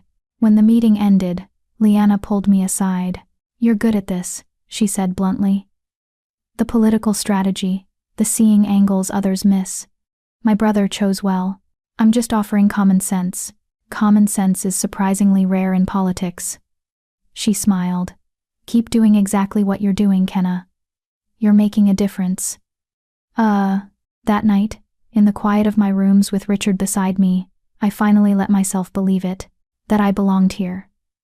Not despite my broken past, but because of it. That being the woman from nowhere gave me perspective others lacked. That loving the Alpha King didn't make me weak, it made me brave enough to step in front of crossbow bolts. "What are you thinking?" Richard asked, his hand resting on my stomach where our son slept. "That maybe your grandmother's necklace was right." "About what?" "That emeralds are the color of hope." I turned to face him. I spent my whole life believing I was broken, that I was worth less than others because my wolf was quiet, because my family rejected me, because I didn't fit the mold. But maybe I wasn't broken. Maybe I was just waiting. For what? For this. For you. For a place where being different wasn't the same as being wrong. I covered his hand with mine. For hope. He kissed me then, gentle and thorough, like I was the most precious thing in his world. And for the first time in my life, I believed I might be. Chapter 7. The Hunt for Truth. 3 weeks after the assassination attempt, Richard came to my rooms with a file folder and an expression I'd learned to recognize, the one that meant he'd discovered something I wasn't going to like. "We found something," he said without preamble, setting the folder on the table between us. "About the assassins, about who hired them and why." My hand moved instinctively to my healing shoulder. "And? They were hired by a coalition of 3 PAC's border territories that have been discontent with certain policies. They saw killing me as a way to destabilize the Northern Throne, create a power vacuum they could exploit. That doesn't sound like something you need to tell me privately. That's not the part you need to hear." He sat across from me, his expression carefully controlled.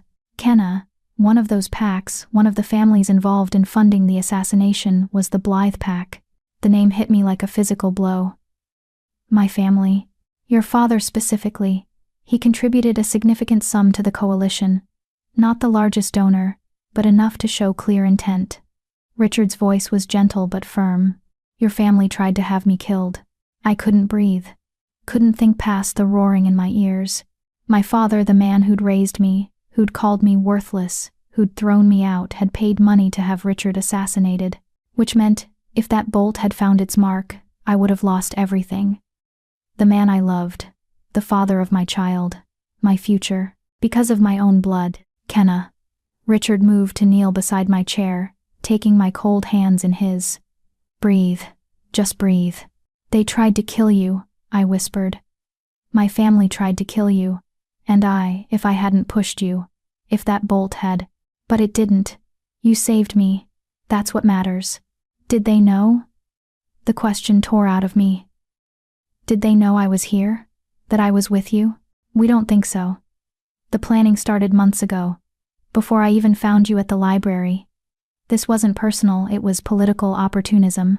They saw a chance to back a play for power, and they took it. Somehow that made it worse. Not that they'd targeted him because of me, but that they'd done it anyway. That my father had looked at the Alpha King, the male whose child I carried, whose life I'd built around, and decided he was worth killing for political gain. What happens now? I asked quietly. Richard's jaw tightened. Now, I have to respond. The families involved are being arrested, tried for treason. The evidence is overwhelming: financial records, communications, testimony from captured assassins. They'll be found guilty. And the punishment for treason? Execution or permanent exile. Pack dissolution. Assets seized. His hand squeezed mine.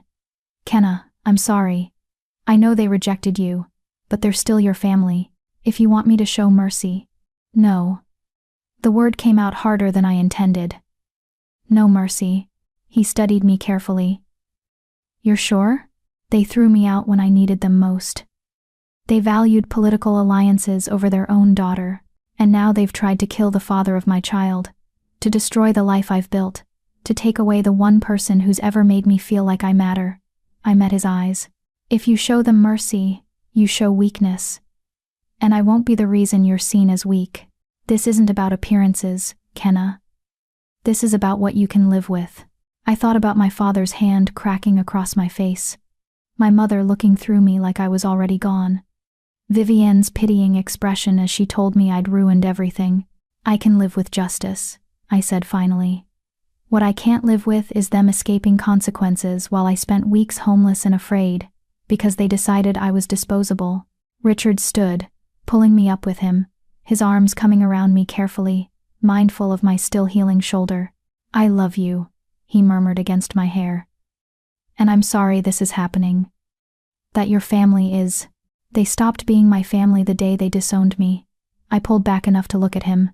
You're my family now. You and our son. That's what matters. The trial was swift and public, as was custom for treason cases. Richard offered to keep me away from it, to spare me the pain of watching my former pack face justice. But I needed to see it. Needed to witness the end of that chapter of my life.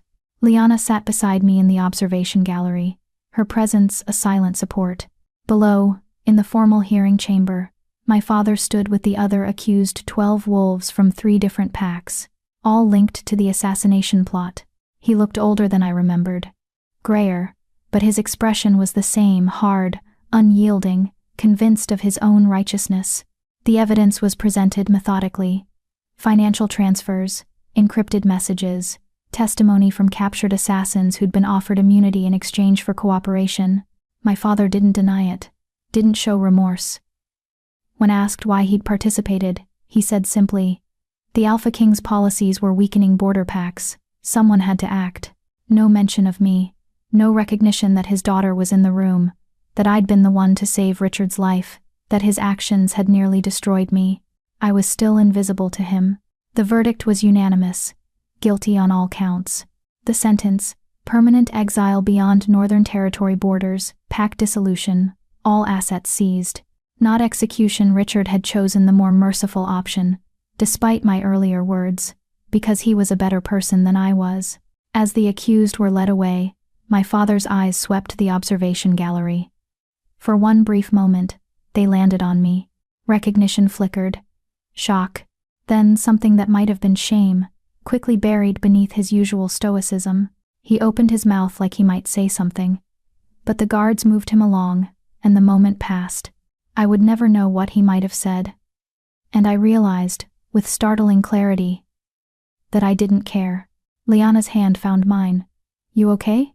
Yes. And surprisingly, I meant it. I'm okay. That evening, Richard found me in the palace library, the real one, massive and beautiful, filled with more books than I could read in a lifetime. "How are you?" he asked, settling beside me on the window seat. "Better than I expected." I set down the book I'd been pretending to read. "Is it wrong that I feel relieved? That I'm not sad about the verdict?" "No, it's not wrong." He pulled me against his side, careful of my shoulder. "They hurt you, Kenna," repeatedly. "You don't owe them grief. My sister Vivienne wasn't involved. The investigation cleared her." "I know. If you want to reach out to her." "I don't." I leaned into his warmth. "She made her choice when she watched them throw me out and did nothing. I can't forgive that. Not yet. Maybe not ever." We sat in silence for a while, watching the sun set through the library windows. "There's something else," Richard said finally. "Something I need to tell you, and you're not going to like it." My stomach tightened. "What?" "The assassination attempt. The planning. The coordination. It wasn't just political opportunism. Someone inside the palace helped them. Provided information about my schedule, security protocols, which entrances to use. A traitor. Inside Richard's own household." "Do you know who?" "Not yet. But we're investigating. In the meantime, security is being increased, especially around you." "Around me?" "Kenna, you saved my life. You're carrying my heir. If there's a traitor who wants to destabilize my rule, you're now the most valuable target they could hit." His arm tightened around me. "I won't take chances with your safety, or our son's." The weight of it settled over me, the constant danger, the political maneuvering, the reality that loving the Alpha King meant accepting that people would always see me as a tool to be used or eliminated. "I won't hide again," I said firmly. "I can't spend the rest of my life locked in rooms, afraid of shadows. I'm not asking you to hide. I'm asking you to be careful. To let the guards do their jobs. To..." He stopped, frustration evident. "I almost lost you once. I can't go through that again." "You won't." I turned to face him. "Because I'm not going anywhere. Not now. Not when we've just started figuring this out." He kissed me then, desperate and claiming, like he needed the physical proof that I was here, alive, his. When we pulled apart, his forehead rested against mine. "Marry me," he whispered. "What?" "I know, I said I'd ask properly, with ceremony and planning. But I can't wait anymore. Marry me, Kenna. Not because of our son, not because you saved my life, but because I love you and I want the world to know you're mine." My heart was racing. "Richard, you don't have to answer now. Think about it, but know that I mean it. Every word." He pulled back enough to look into my eyes. "I want to wake up beside you every morning. I want our son to grow up seeing parents who chose each other, who fought for each other. I want..." "Yes." He stopped mid-sentence. "Yes, yes, I'll marry you." The words came easier than I expected, felt right in a way nothing in my life ever had. "I love you. I want to build a life with you. I want..." My voice caught. "I want to be chosen. Really chosen. And you're the first person who's ever made me feel like I was worth choosing." The smile that broke across his face was incandescent. He kissed me again, slower this time, thorough and reverent. "I'm going to make you so happy," he promised. "I swear it. You already have." The engagement announcement happened 2 days later, a formal declaration read in the palace, and sent to every pack in the Northern Territory. His Majesty, Alpha King Richard Werner, is pleased to announce his betrothal to Lady Kenna, who carries the heir to the Northern throne. The union will be formalized in 6 weeks' time. All are invited to celebrate. Lady Kenna. He'd given me a title, a formal recognition that made me something other than the woman from nowhere. The response was mixed. Congratulations poured in from some quarters packs loyal to Richard, diplomats who valued stability, wolves who'd witnessed me save the king's life and saw the political wisdom in the match. But there were objections too. Whispers about my unknown bloodline, questions about whether I was truly worthy, speculation about whether this was a political move or genuine affection. Leanna addressed it directly one afternoon, while we were planning the ceremony. "Let them talk," she said, reviewing flower arrangements with brutal efficiency. In 6 months, when you're the queen and our nephew is born, none of it will matter. You'll have proven yourself in ways they can't argue with." "What if I can't?" I asked. "What if I'm not good at this, at being queen, at leading, at all of it?" "Then you'll learn. Just like Richard did. Just like every ruler before him." She looked up from the flowers. "You saved the king's life, Kenna. You've already proven you have the courage for this role. Everything else is just details. Details. Like learning court protocol, understanding pack politics, navigating the complex web of alliances and rivalries that defined the Northern Territory. Like figuring out how to be a mother while also being a queen. Like discovering how to hold on to myself while fulfilling expectations I'd never imagined I'd face." 3 weeks before the wedding, my son decided to make his presence dramatically known. I was in a council meeting, becoming a regular occurrence now, when a particularly strong kick made me gasp audibly. The entire room fell silent. "Apologies," I said, one hand pressed to my stomach. "He's just very active today." Richard's hand immediately covered mine, concern evident. "Do you need to leave? Should I call Dr. Torres?" "No, I'm fine. He's just there. Did you feel that?" The kick was strong enough that Richard's eyes widened. Around the table, I saw various expressions: amusement, fondness, and from a few of the older advisors, approval. "That's a strong pup," one of them commented. "Takes after his father." "Or his mother," another added. Lady Kenna did throw herself in front of a crossbow bolt. That takes considerable strength. It was the first time any of them had openly acknowledged what I'd done. The first time they'd treated me as more than just Richard's choice, but as someone who'd earned respect in my own right. The meeting continued, but something had shifted. I was no longer just the pregnant woman sitting beside the king. I was the expectant mother of the heir, the one who'd saved their king, the future queen. I was becoming real to them. That night, alone with Richard in the chambers that had become ours, he'd moved his things into my rooms weeks ago. Unable to bear the separation, I finally asked the question that had been haunting me. "What if I'm not enough?" I whispered into the darkness. "What if, after all this, I fail? What if I'm not the queen they need? Not the mother our son deserves? Not—" "Stop." Richard pulled me closer, his hand splaying protectively over my swollen belly. "You're already more than enough. You just can't see it yet." "How can you be so sure?" "Because I know you. I've watched you survive things that would have broken lesser wolves. I've seen you face down judgmental courtiers with quiet grace. I've felt you save my life without a second's hesitation." He pressed a kiss to my temple. "You're not perfect, Kenna, but you're real. You're honest. You're kind when you have every reason to be bitter. And that is exactly what this kingdom needs." "I'm still afraid." "Good. Fear keeps us careful, keeps us from becoming arrogant." His hand moved in gentle circles on my stomach. "But don't let fear tell you you're not worthy. You are. You always have been." I wanted to believe him. Wanted to silence the voices in my head that still sounded like my father, like my old pack, like every wolf who'd ever told me I was less than. But belief, I was learning, was something built slowly, one choice at a time, one moment of courage stacked on another. I'd chosen to save Richard's life. I'd chosen to stay when leaving would have been easier. I'd chosen to love him, despite every risk. And now, I was choosing to become his queen. Not because I was certain I could do it, but because he believed I could. And maybe, just maybe, that was enough to start with. 3 weeks, I murmured. 3 weeks until the wedding. Getting cold feet? Terrified feet. But I'm not running. Good. His arms tightened around me. Because I'm not letting you go. Not now. Not ever. Outside, the moon rose over the palace grounds, silver light spilling through our windows. And inside, wrapped in the arms of the man I loved, carrying the future of the Northern Territory, I finally let myself believe in tomorrow. Even if I still wasn't sure I believed in myself. The next morning, I woke to find Richard already gone. Early morning security briefing, according to the note he'd left.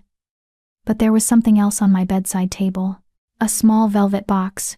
Inside was a ring not ostentatious, but beautiful. A single diamond set in platinum, with tiny emeralds flanking it on either side, and a note in his handwriting. "I know I already asked, but you deserve the ring too. The emeralds are for hope.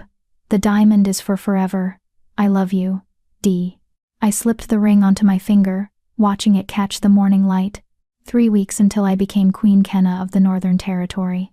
3 weeks until I stepped into a role I'd never been prepared for, never expected, never believed I deserved. But I was done waiting for permission to claim my place. Done apologizing for being broken.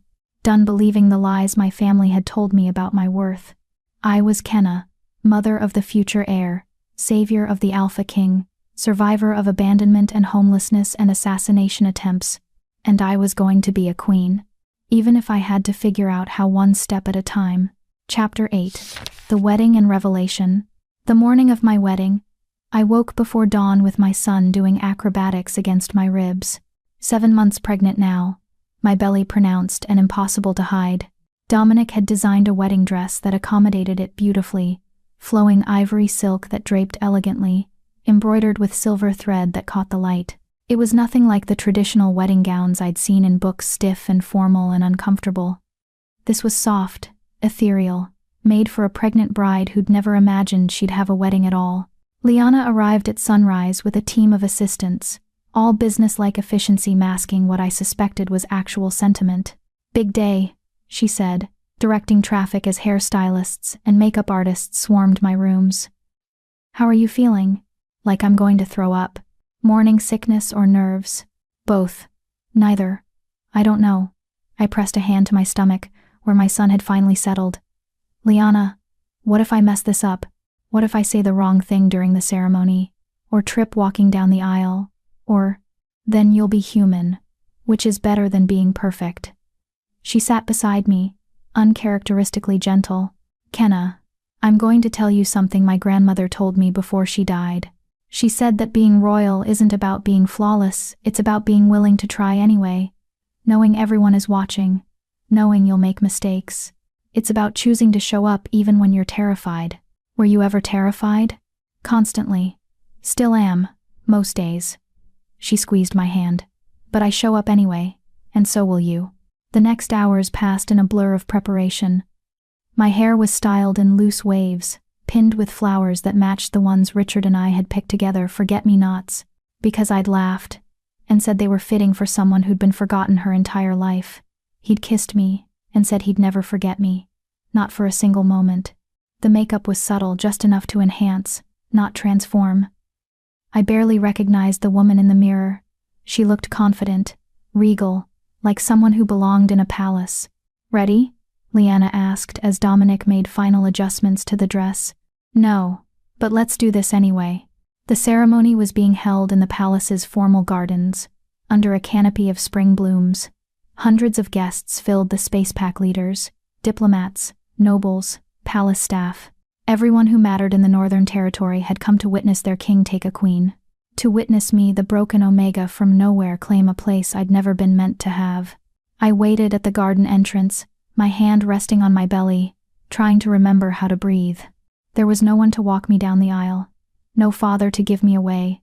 No family to stand witness. For a moment, the loneliness of it threatened to overwhelm me. Then Liana appeared at my side. "May I?" she asked quietly. "Walk with you? I know I'm not family by blood, but you're more family than anyone I've ever had." My voice cracked. "Yes, please." She linked her arm through mine, and together we stepped into view. The music swelled. Every head turned, and there, at the end of the aisle beneath the floral canopy, stood Richard. He was devastating in formal ceremonial attire, black and silver, the colors of the Northern Throne. But it was his expression that made my chest tight. The way he looked at me like I was the only person in the world, like every step I took toward him was a miracle. I focused on him as I walked, on the love in his eyes, on the future we were building together, on the tiny life growing inside me that was half him, half me, all ours. When we reached the canopy, Liana placed my hand in Richard's and stepped back. His fingers threaded through mine, warm and steady. "You're beautiful," he whispered, "just for me. You're biased. Completely." He smiled. "And I don't care." The officiant, an elder wolf named Grayson, who'd served the Northern Throne for decades, began the ceremony. Traditional words about bonding and commitment, about the responsibilities of leadership and partnership. But when it came time for our personal vows, Richard's words were anything but traditional. "Kenna," he said, his voice carrying across the garden. "The night I met you, I was running. From duty, from expectations, from the weight of being everything everyone needed me to be. And you looked at me like I was just a person, like I mattered beyond my title. You gave me something I'd been searching for my entire life, the chance to be seen." He paused, emotion thick in his voice. "You've survived things that should have broken you. You've faced judgment and rejection, and still chose kindness. You saved my life without hesitation. And you've given me the greatest gift, the chance to build a future with someone who understands what it means to fight for belonging. I promise to protect you, to honor you, to never make you feel like you're not enough. I promise to love our son the way you deserve to be loved, unconditionally, completely. And I promise to choose you, every day, for the rest of my life. Not because I have to, because I want to." Tears were streaming down my face. Liana pressed a handkerchief into my hand, and I heard several women in the audience sniffling. Then, it was my turn. "Richard," I started, my voice shaking. "I spent my whole life believing I was broken, that my quiet wolf made me less than, that being different meant being wrong. And then you looked at me and saw strength where I only saw weakness. You saw waiting instead of malformed. You saw worth where I'd been taught to see shame." I squeezed his hands, drawing courage from his presence. "You didn't save me. I was already saving myself. But you gave me a reason to keep fighting. You gave me hope when I'd forgotten what that felt like. And you loved me exactly as I am, without asking me to be someone else. I promised to stand beside you, not behind you. To be your partner in everything. I promised to raise our son to be kind and brave, and to know that being different isn't the same as being less. And I promised to love you not because you're a king, but because you're you. The man who asked if I needed someone to listen. The man who built me a library. The man who chose me when I'd been unchosen my entire life." My voice dropped to a whisper, but in the garden's silence, everyone heard. "Thank you for seeing me, for choosing me, for making me believe I was worth loving." The officiant cleared his throat, clearly moved. "By the power vested in me by the Northern Territory and its ancient traditions, I declare you bonded in matrimony. Your Majesty, you may." Richard didn't wait for permission. He pulled me close and kissed me, careful of my belly, but thorough enough to leave no doubt about his feelings. The garden erupted in applause and cheers. When we pulled apart, he pressed his forehead to mine. "My queen," he murmured. "Your wife," I corrected, smiling through tears. "Both, always both." The reception was everything the ceremony had been, and more: music, dancing, endless courses of food, toasts from what felt like every person in the Northern Territory. Liana gave a speech that was surprisingly heartfelt, talking about how I'd proven myself worthy not through bloodline but through character. Several pack leaders offered congratulations, their earlier skepticism apparently replaced with acceptance. But it was Dr. Torres who pulled me aside during the dancing, her expression serious. "I need to examine you," she said quietly. "Nothing's wrong yet. But you've been on your feet for hours. You're 7 months pregnant, and I can see you're exhausted. Let me check you over before you collapse." She wasn't wrong. My feet ached. My back was screaming. And my son had been kicking like he was trying to escape for the past hour. Richard noticed me being led away and immediately followed. "Is she all right?" "She's fine. Just needs rest and a checkup." This is what happens when you throw a 5-hour wedding for a heavily pregnant woman. Torres shooed him toward the door. "Give us 20 minutes. Go play king. I want him here," I said quickly. "Please." Dr. Torres raised an eyebrow but didn't argue. "Fine. But stay out of my way." The examination was routine: blood pressure, fetal heartbeat, checking for signs of early labor or distress. But halfway through, Dr. Torres paused, her hand on my belly, her expression thoughtful. "What?" I asked nervously. "What's wrong?" "Nothing's wrong, but..." She pressed gently on my lower abdomen, and I felt my son kick in response. "Your wolf. I'm feeling her." I blinked. "What?" "Your wolf," She's there stronger than I've sensed before. The pregnancy has been awakening her gradually. I'd suspected it, but now I'm certain. Doctor, Torres met my eyes. Kenna, your wolf was never malformed. She was dormant, waiting. Waiting for what? For the right circumstances, the right catalyst. She glanced at Richard. Or the right mate. Richard moved closer, his hand finding mine. Are you saying? I'm saying that bonding with the Alpha King, carrying his child, it's been triggering changes in Kenna's wolf.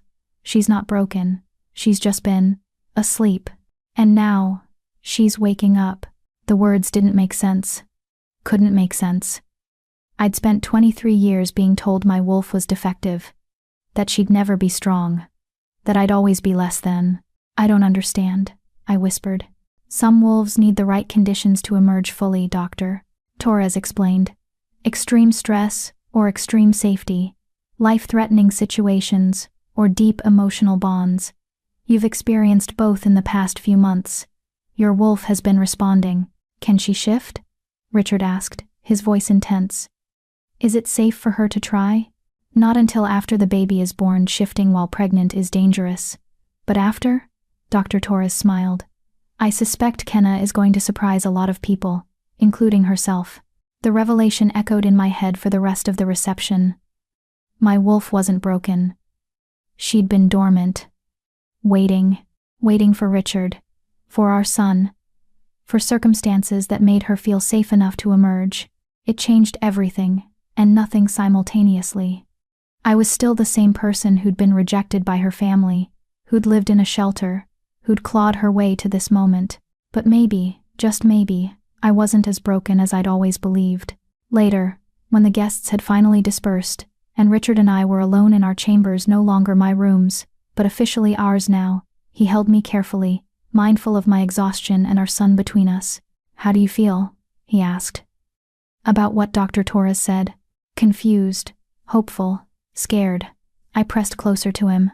What if she's wrong? What if my wolf stays quiet even after the baby is born?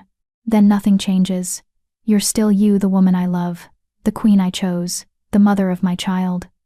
Your wolf's strength doesn't determine your worth, Kenna. You've already proven that. But if she's right, if my wolf emerges, then everyone who ever said you were broken will be proven wrong. He kissed my forehead. But you already knew they were wrong. Didn't you? I thought about it. About everything I'd survived. About the strength it had taken to keep going when I had nothing. About pushing Richard out of the way of a crossbow bolt without hesitation. Maybe, I admitted. Maybe I am stronger than they said. You definitely are. His hand moved to my belly, where our son had finally settled into sleep. And he's going to grow up knowing it, knowing that his mother was brave and resilient, and fought for her place when everyone said she didn't belong. I still can't believe this is real sometimes, I confessed. That I'm married to you, that I'm a queen, that this isn't just some dream I'm going to wake up from. It's real. He tightened his arms around me. I'm real. Our son is real. This us, it's the most real thing I've ever known. We lay in silence for a while, the exhaustion of the day finally catching up to us both. Richard? I murmured, as sleep threatened to pull me under. Thank you. For choosing me. For seeing past all the broken pieces. Kenna. His voice was firm, drawing me back from sleep. You were never broken. You were just a masterpiece that no one else knew how to appreciate. But I do. And I always will. 2 days after the wedding, the traitor was found. Not someone I'd expected, not a guard or an advisor, or anyone with obvious access, but a junior member of the household staff. A beta wolf named Thomas who'd worked in the palace for 3 years, invisible and unremarkable. He'd been feeding information to the assassination coalition, in exchange for promised power once Richard was eliminated.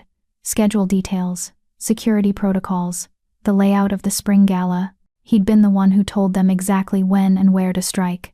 Richard brought me to the interrogation not because I needed to be there, but because he'd promised transparency. No more secrets. No more decisions made without including me. Thomas barely looked at me, his eyes fixed on Richard with a mixture of fear and defiance. Why? Richard asked, his voice dangerously quiet. You had position, respect, a place here. Why betray that? Because you're weak, Thomas spat. Caring about humans, making alliances with packs that should be beneath us, choosing her. He finally looked at me, disgust evident, over proper nobility. You're not the king we need. So you tried to have me killed. I tried to give us a chance at a real leader. Someone who understands power. Richard was silent for a long moment. When he spoke, his voice carried absolute authority. Power without wisdom is just violence. Strength without compassion is just cruelty. You didn't try to give the territory a better leader, you tried to plunge us into chaos for your own advancement. He stood, signaling to the guards. Life imprisonment, no possibility of parole. He betrayed his king, endangered the queen, and nearly destroyed everything this territory stands for.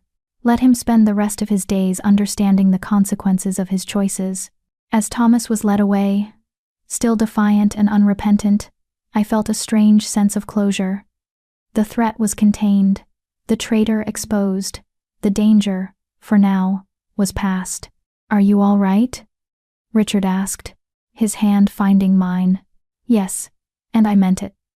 I'm all right, because I wasn't the frightened, broken Omega anymore. I was Queen Kenna of the Northern Territory, wife to the Alpha King, mother-to-be of the heir, and I was finally, truly, home. The weeks following the wedding settled into a new rhythm. I attended council meetings regularly now, my input valued and sought. I met with pack representatives, mediated minor disputes, learned the intricacies of governance that came with being queen, and I felt my wolf stirring more each day, not dramatically, not shifting or emerging, but present, a constant hum beneath my skin, growing stronger as my pregnancy progressed. Dr. Torres monitored it carefully, fascinated by the phenomenon. "I've never seen anything quite like this," she admitted during one examination. "Your wolf's awakening is tied directly to your emotional state. The more secure you feel, the stronger she becomes. What does that mean for after the birth? It means you might be capable of shifting for the first time in your life. Full shifting, not the incomplete transformations you've experienced before." She smiled. "Your son might just give you the gift of your wolf." How's that for irony? 8 months pregnant now, I was large and uncomfortable and counting down the days until I could meet my son. Until I could hold him in my arms instead of just feeling his kicks. Richard was hovering constantly, endearingly, overprotective, insisting I rest more, worrying if I so much as winced. It should have been annoying, but mostly it was sweet. "I'm not made of glass," I told him one evening as he fussed over my pillows for the 3rd time. "I know. You're made of steel and stubbornness, but humor me anyway." He sat beside me, his hand moving to my belly where our son was currently trying out his best kickboxing moves. "He's active tonight. He's active every night, takes after his father's inability to sit still, or his mother's determination to prove she doesn't need help, even when she does." He leaned down, speaking directly to my stomach. "Your mother is the most stubborn woman alive, just so you know what you're in for." Our son kicked in response, and we both laughed. These moments, simple, domestic, utterly ordinary, were more precious to me than any crown or title. This was what I'd been searching for my entire life without knowing it. Not power, not status, not validation from wolves who'd never valued me. Just this, being loved, being chosen, being home. 9 days before my due date, I went into labor. It started subtly, a tightening in my lower back that I dismissed as normal pregnancy discomfort. But over the course of the afternoon, the tightening intensified, became regular, impossible to ignore. "Richard," I said calmly, interrupting a meeting he was conducting, "I think it's time." The meeting ended approximately 3 seconds later. The next 12 hours were a blur of pain and effort and medical personnel. Dr. Torres was calm and efficient, guiding me through contractions, monitoring both me and the baby. Richard never left my side. He held my hand through every contraction, let me squeeze his fingers until I was sure I'd broken bones, whispered encouragement when I wanted to give up. "You can do this," he kept saying. "You're the strongest person I know. You can do this." And somehow, impossibly, I did. At 3:47 the morning, My son entered the world with a cry that echoed through the medical wing. "He's perfect," Dr. Torres announced, placing him on my chest. "Absolutely perfect." I looked down at the tiny, wriggling bundle of life. My son, mine, and Richard's, and felt my entire world reshape itself around him. He had dark hair like me, amber gold eyes like his father. And when he looked at me, I swear he knew me, recognized me as his mother. "Hello," I whispered, tears streaming down my face. "I'm your mama. And I've been waiting so long to meet you." Richard leaned over us both, his expression one of pure wonder. "He's beautiful, Kenna.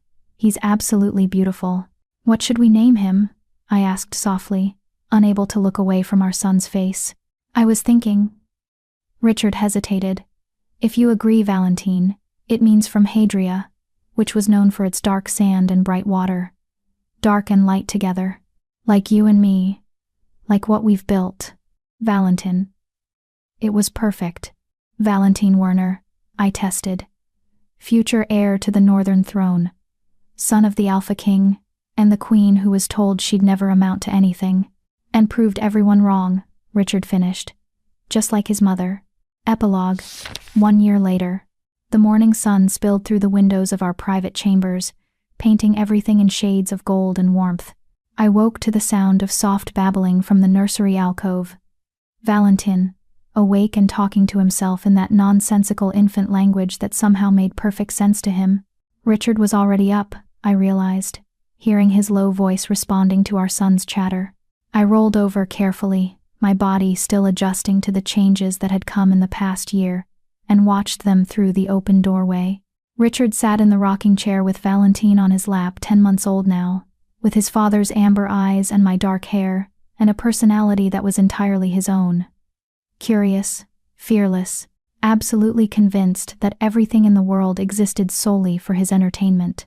"And that's the Northern Territory," Richard was saying, showing Valentine a map like their son could possibly understand geography. "Someday, all of this will be yours to protect.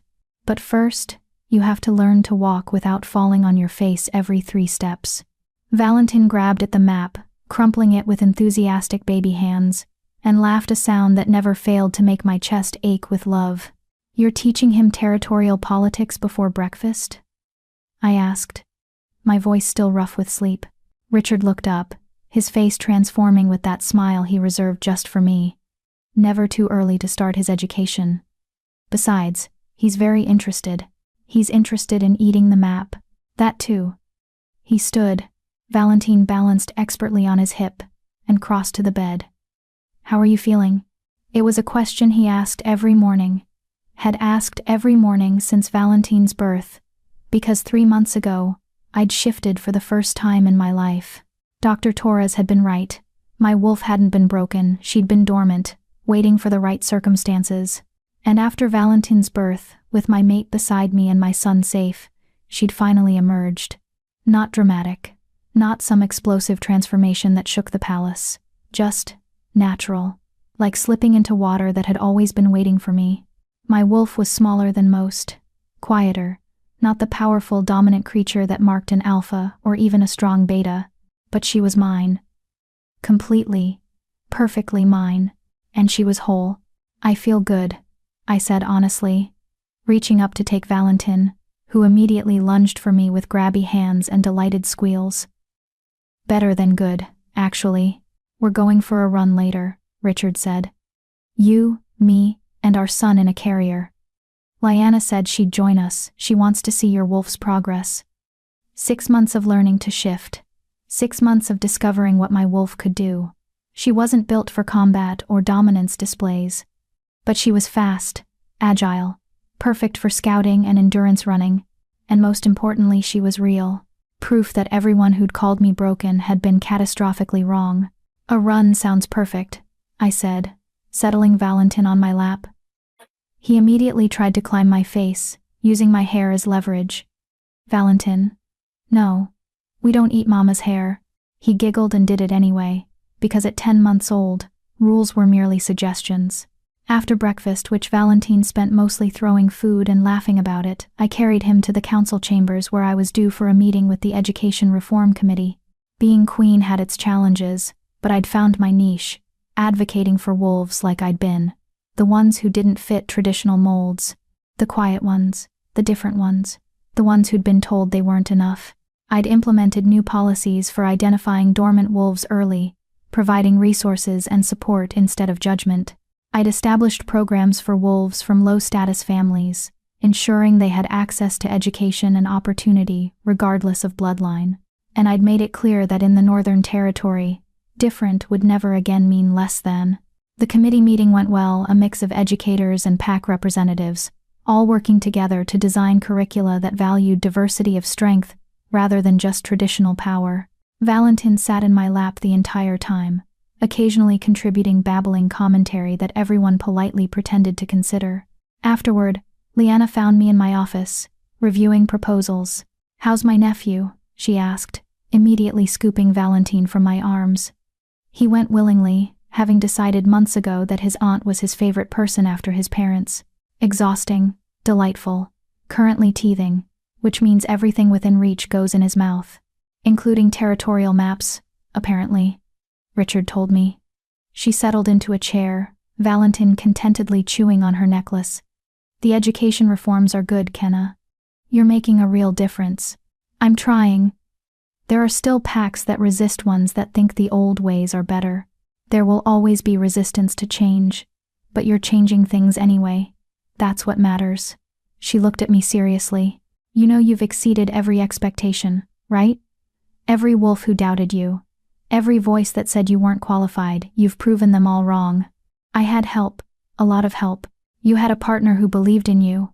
But the work? The vision? The courage to stand up and say this needs to change? That was all you." She bounced Valentin gently. "And this one is going to grow up in a territory that's better because of his mother. That's legacy, Kenna." That afternoon, true to Richard's word, we went for a run. Shifting still felt strange, not painful, but unfamiliar in a way I suspected would take years to fully adjust to. My wolf form was sleek and dark, built for speed rather than power. Richard's wolf was massive by comparison, the Alpha King's beast, all power and presence, and barely restrained dominance. But he was gentle with me, matching my pace, never making me feel inadequate. Valentin rode in a specially designed carrier on Richard's back, giggling with delight as we ran through the forest surrounding the palace. Leanna joined us in her wolf form, golden and elegant, graceful in ways I could only aspire to, but she didn't make me feel less than. She ran beside me like an equal, occasionally bumping my shoulder in playful encouragement. We ran for an hour, and it was glorious. The wind in my fur, the earth beneath my paws, the sense of freedom that came from finally being complete. When we shifted back, me still self-conscious about the process, them treating it like the most natural thing in the world. Valentin was fast asleep in his carrier, worn out from the adventure. "You're getting stronger," Richard observed, brushing leaves from my hair. "Faster too. Did you feel it?" I did. I leaned into his touch. It's still strange though, being able to do this after a lifetime of believing I never would. Strange good or strange bad? Strange. Right. Like this is how it was always supposed to be. I just had to wait for the right time. He pulled me closer, careful not to wake Valentin. "I love you. Have I told you that today?" "Only 3 times. You're slipping." "Then let me make it 4. I love you. You, and that brilliant mind, and that fierce heart, and that wolf who waited a lifetime to emerge. All of you." I kissed him, there in the forest with our son sleeping against his back and the afternoon sun filtering through the trees. This man who'd seen me when I was invisible, who'd loved me when I was broken, who'd given me a home when I had nowhere to go. "I love you too," I whispered. More than I thought it was possible to love anyone. That evening, after Valentin was bathed and fed and tucked into his crib, fighting sleep until the very last second, because he might miss something interesting, Richard and I sat in our chambers with the remains of dinner between us. "There's something I want to show you," he said, pulling out a leather-bound book I'd never seen before. "What is it?" "A journal. From my grandmother, the one whose necklace you wore at the gala." He handed it to me carefully. "I found it while going through old family documents. Thought you should read it. I opened the book to a random page, finding elegant handwriting that spoke of daily life in the palace. Observations about court politics, reflections on marriage and motherhood. But it was one entry, dated 50 years ago, that made my breath catch. They say I'm too soft to be queen, that my wolf is too gentle, my nature too kind. That I care too much about the common wolves, and not enough about status and power. But my mate sees differently. He says my gentleness is strength. That caring for those others dismiss is the mark of a true leader. Today, he told me I'm exactly the queen this territory needs. And for the first time, I believed him. I looked up at Richard, tears blurring my vision. She was like me. She was exactly like you. Gentle, kind, told she wasn't enough. And she became one of the most beloved queens in Northern Territory history. He took my hand. I didn't give you that necklace just because it was pretty, Kenna. I gave it to you because you reminded me of her. Because I knew you'd understand what it meant to be underestimated and prove everyone wrong. Does everyone know this? About your grandmother? Some remember, but the story gets whitewashed over time. People forget she was ever doubted. They only remember her success. He squeezed my fingers. But you should know. Your son should know. That gentle strength runs in his family. That being kind isn't the same as being weak. I clutched the journal. This precious gift that connected me to a woman I'd never met, but somehow understood completely. Thank you, I whispered. For this. For everything. For seeing past what everyone else saw and finding something worth loving. Kenna. He pulled me close, and I felt Valentine stir in the next room, settling back into sleep. You were always worth loving. Some of us are just smart enough to recognize it. Later, in the quiet dark of our chambers, with Richard asleep beside me and Valentine's soft breathing audible through the nursery alcove, I thought about the journey that had brought me here. A year ago, I'd been standing in my childhood living room, my father's hand still burning across my cheek, believing I was worthless. Now I was Queen Kenna of the Northern Territory, mother to the heir, wife to a man who loved me exactly as I was, owner of a wolf who'd waited a lifetime to emerge. My family, my blood family, had been right about one thing. I'd never be like them. Never value bloodline over character, status over kindness, power over compassion. I'd never be the daughter they wanted. But I was the mother my son needed, the queen my territory deserved, the mate Richard had chosen, and that was more than enough.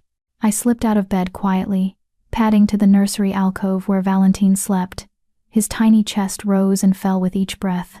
One fist curled near his face, his dark lashes fanned against his cheeks.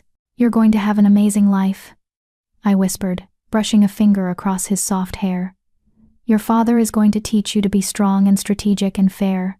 Your aunt is going to teach you to be confident and fierce and unapologetic. And I'm going to teach you that being kind isn't weakness. That gentle strength is real strength.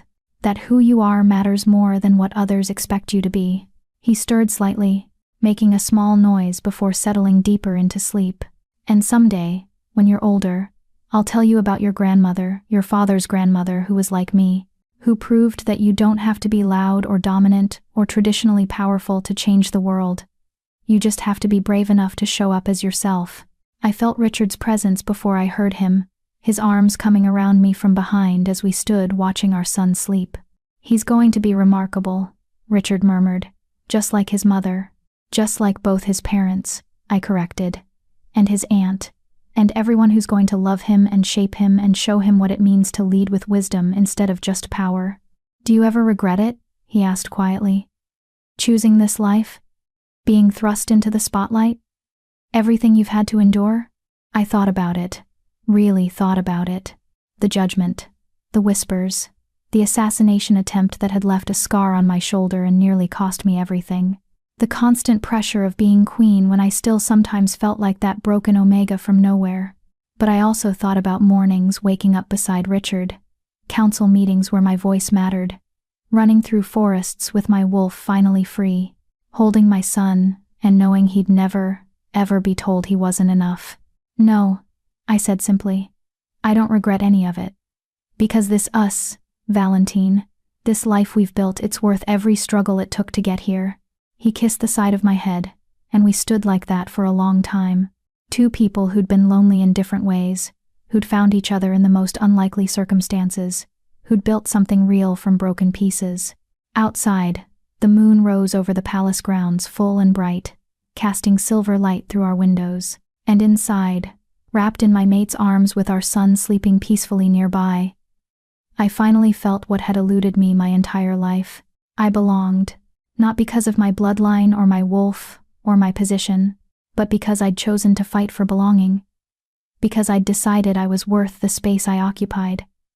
Because I'd survived everything meant to destroy me, and emerged stronger. I was Kenna Werner, Queen of the Northern Territory, mother, mate, survivor, and I was home. 3 years later, the day Valentin asked about the riddle was a perfectly ordinary Tuesday. We were in the library, the massive palace library that had become my sanctuary, with Valentin sprawling on the floor surrounded by picture books. At 3.5, he was endlessly curious, asking why about everything. "Mama," he said, looking up from a book about wolves, "what's a promise?" I set down the report I'd been reviewing.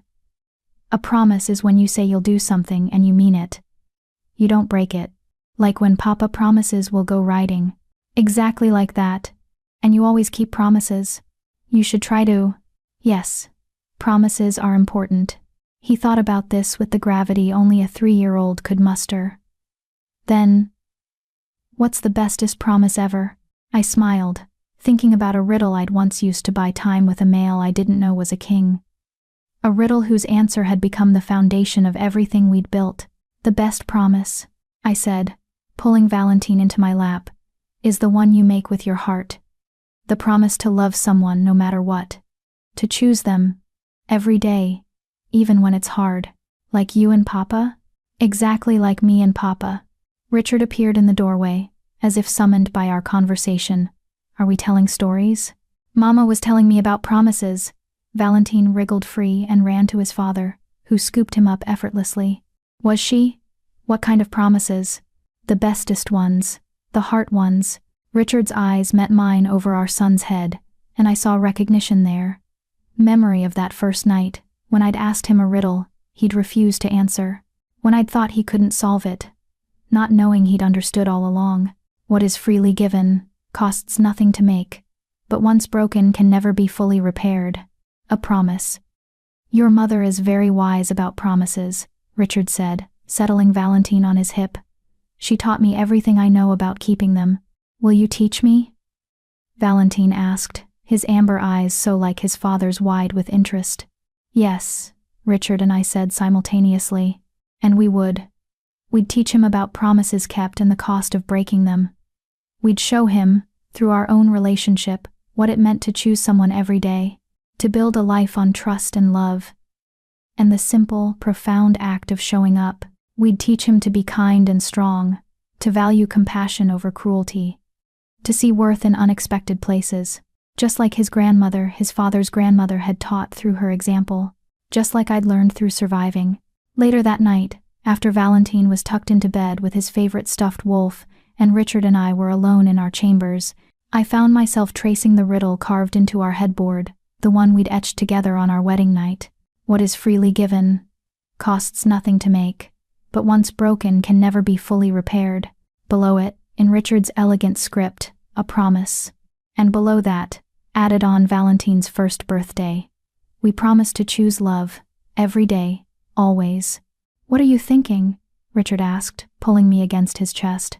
"That I used to tell stories to escape my life, and now I live a story I never dared dream of."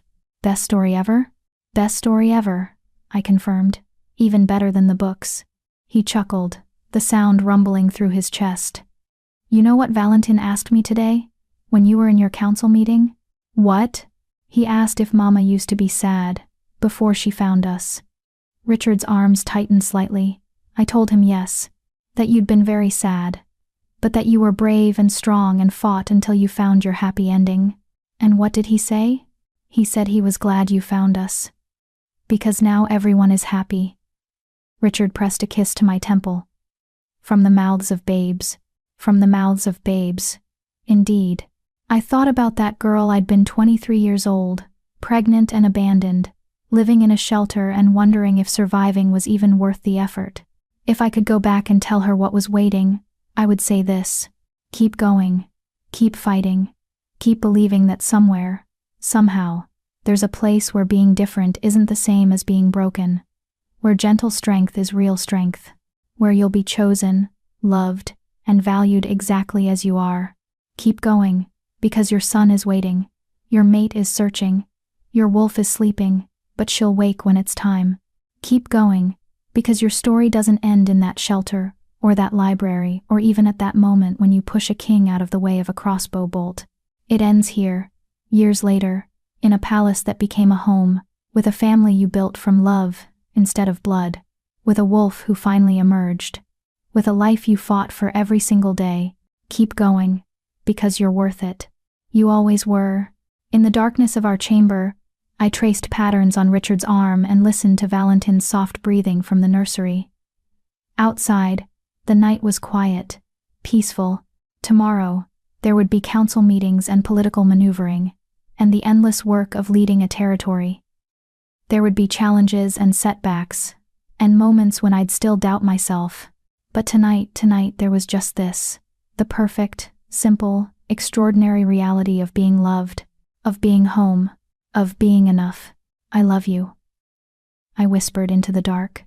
I love you too, Richard replied. Every day, every moment, every promise kept, and in the morning, we'd wake up and do it all again. Choose each other. Choose love. Choose the life we'd built from broken pieces and impossible odds, because some promises, I'd learned, were meant to be kept forever. And this one, this promise between a broken Omega and an Alpha King who'd seen her worth, was the best one of all.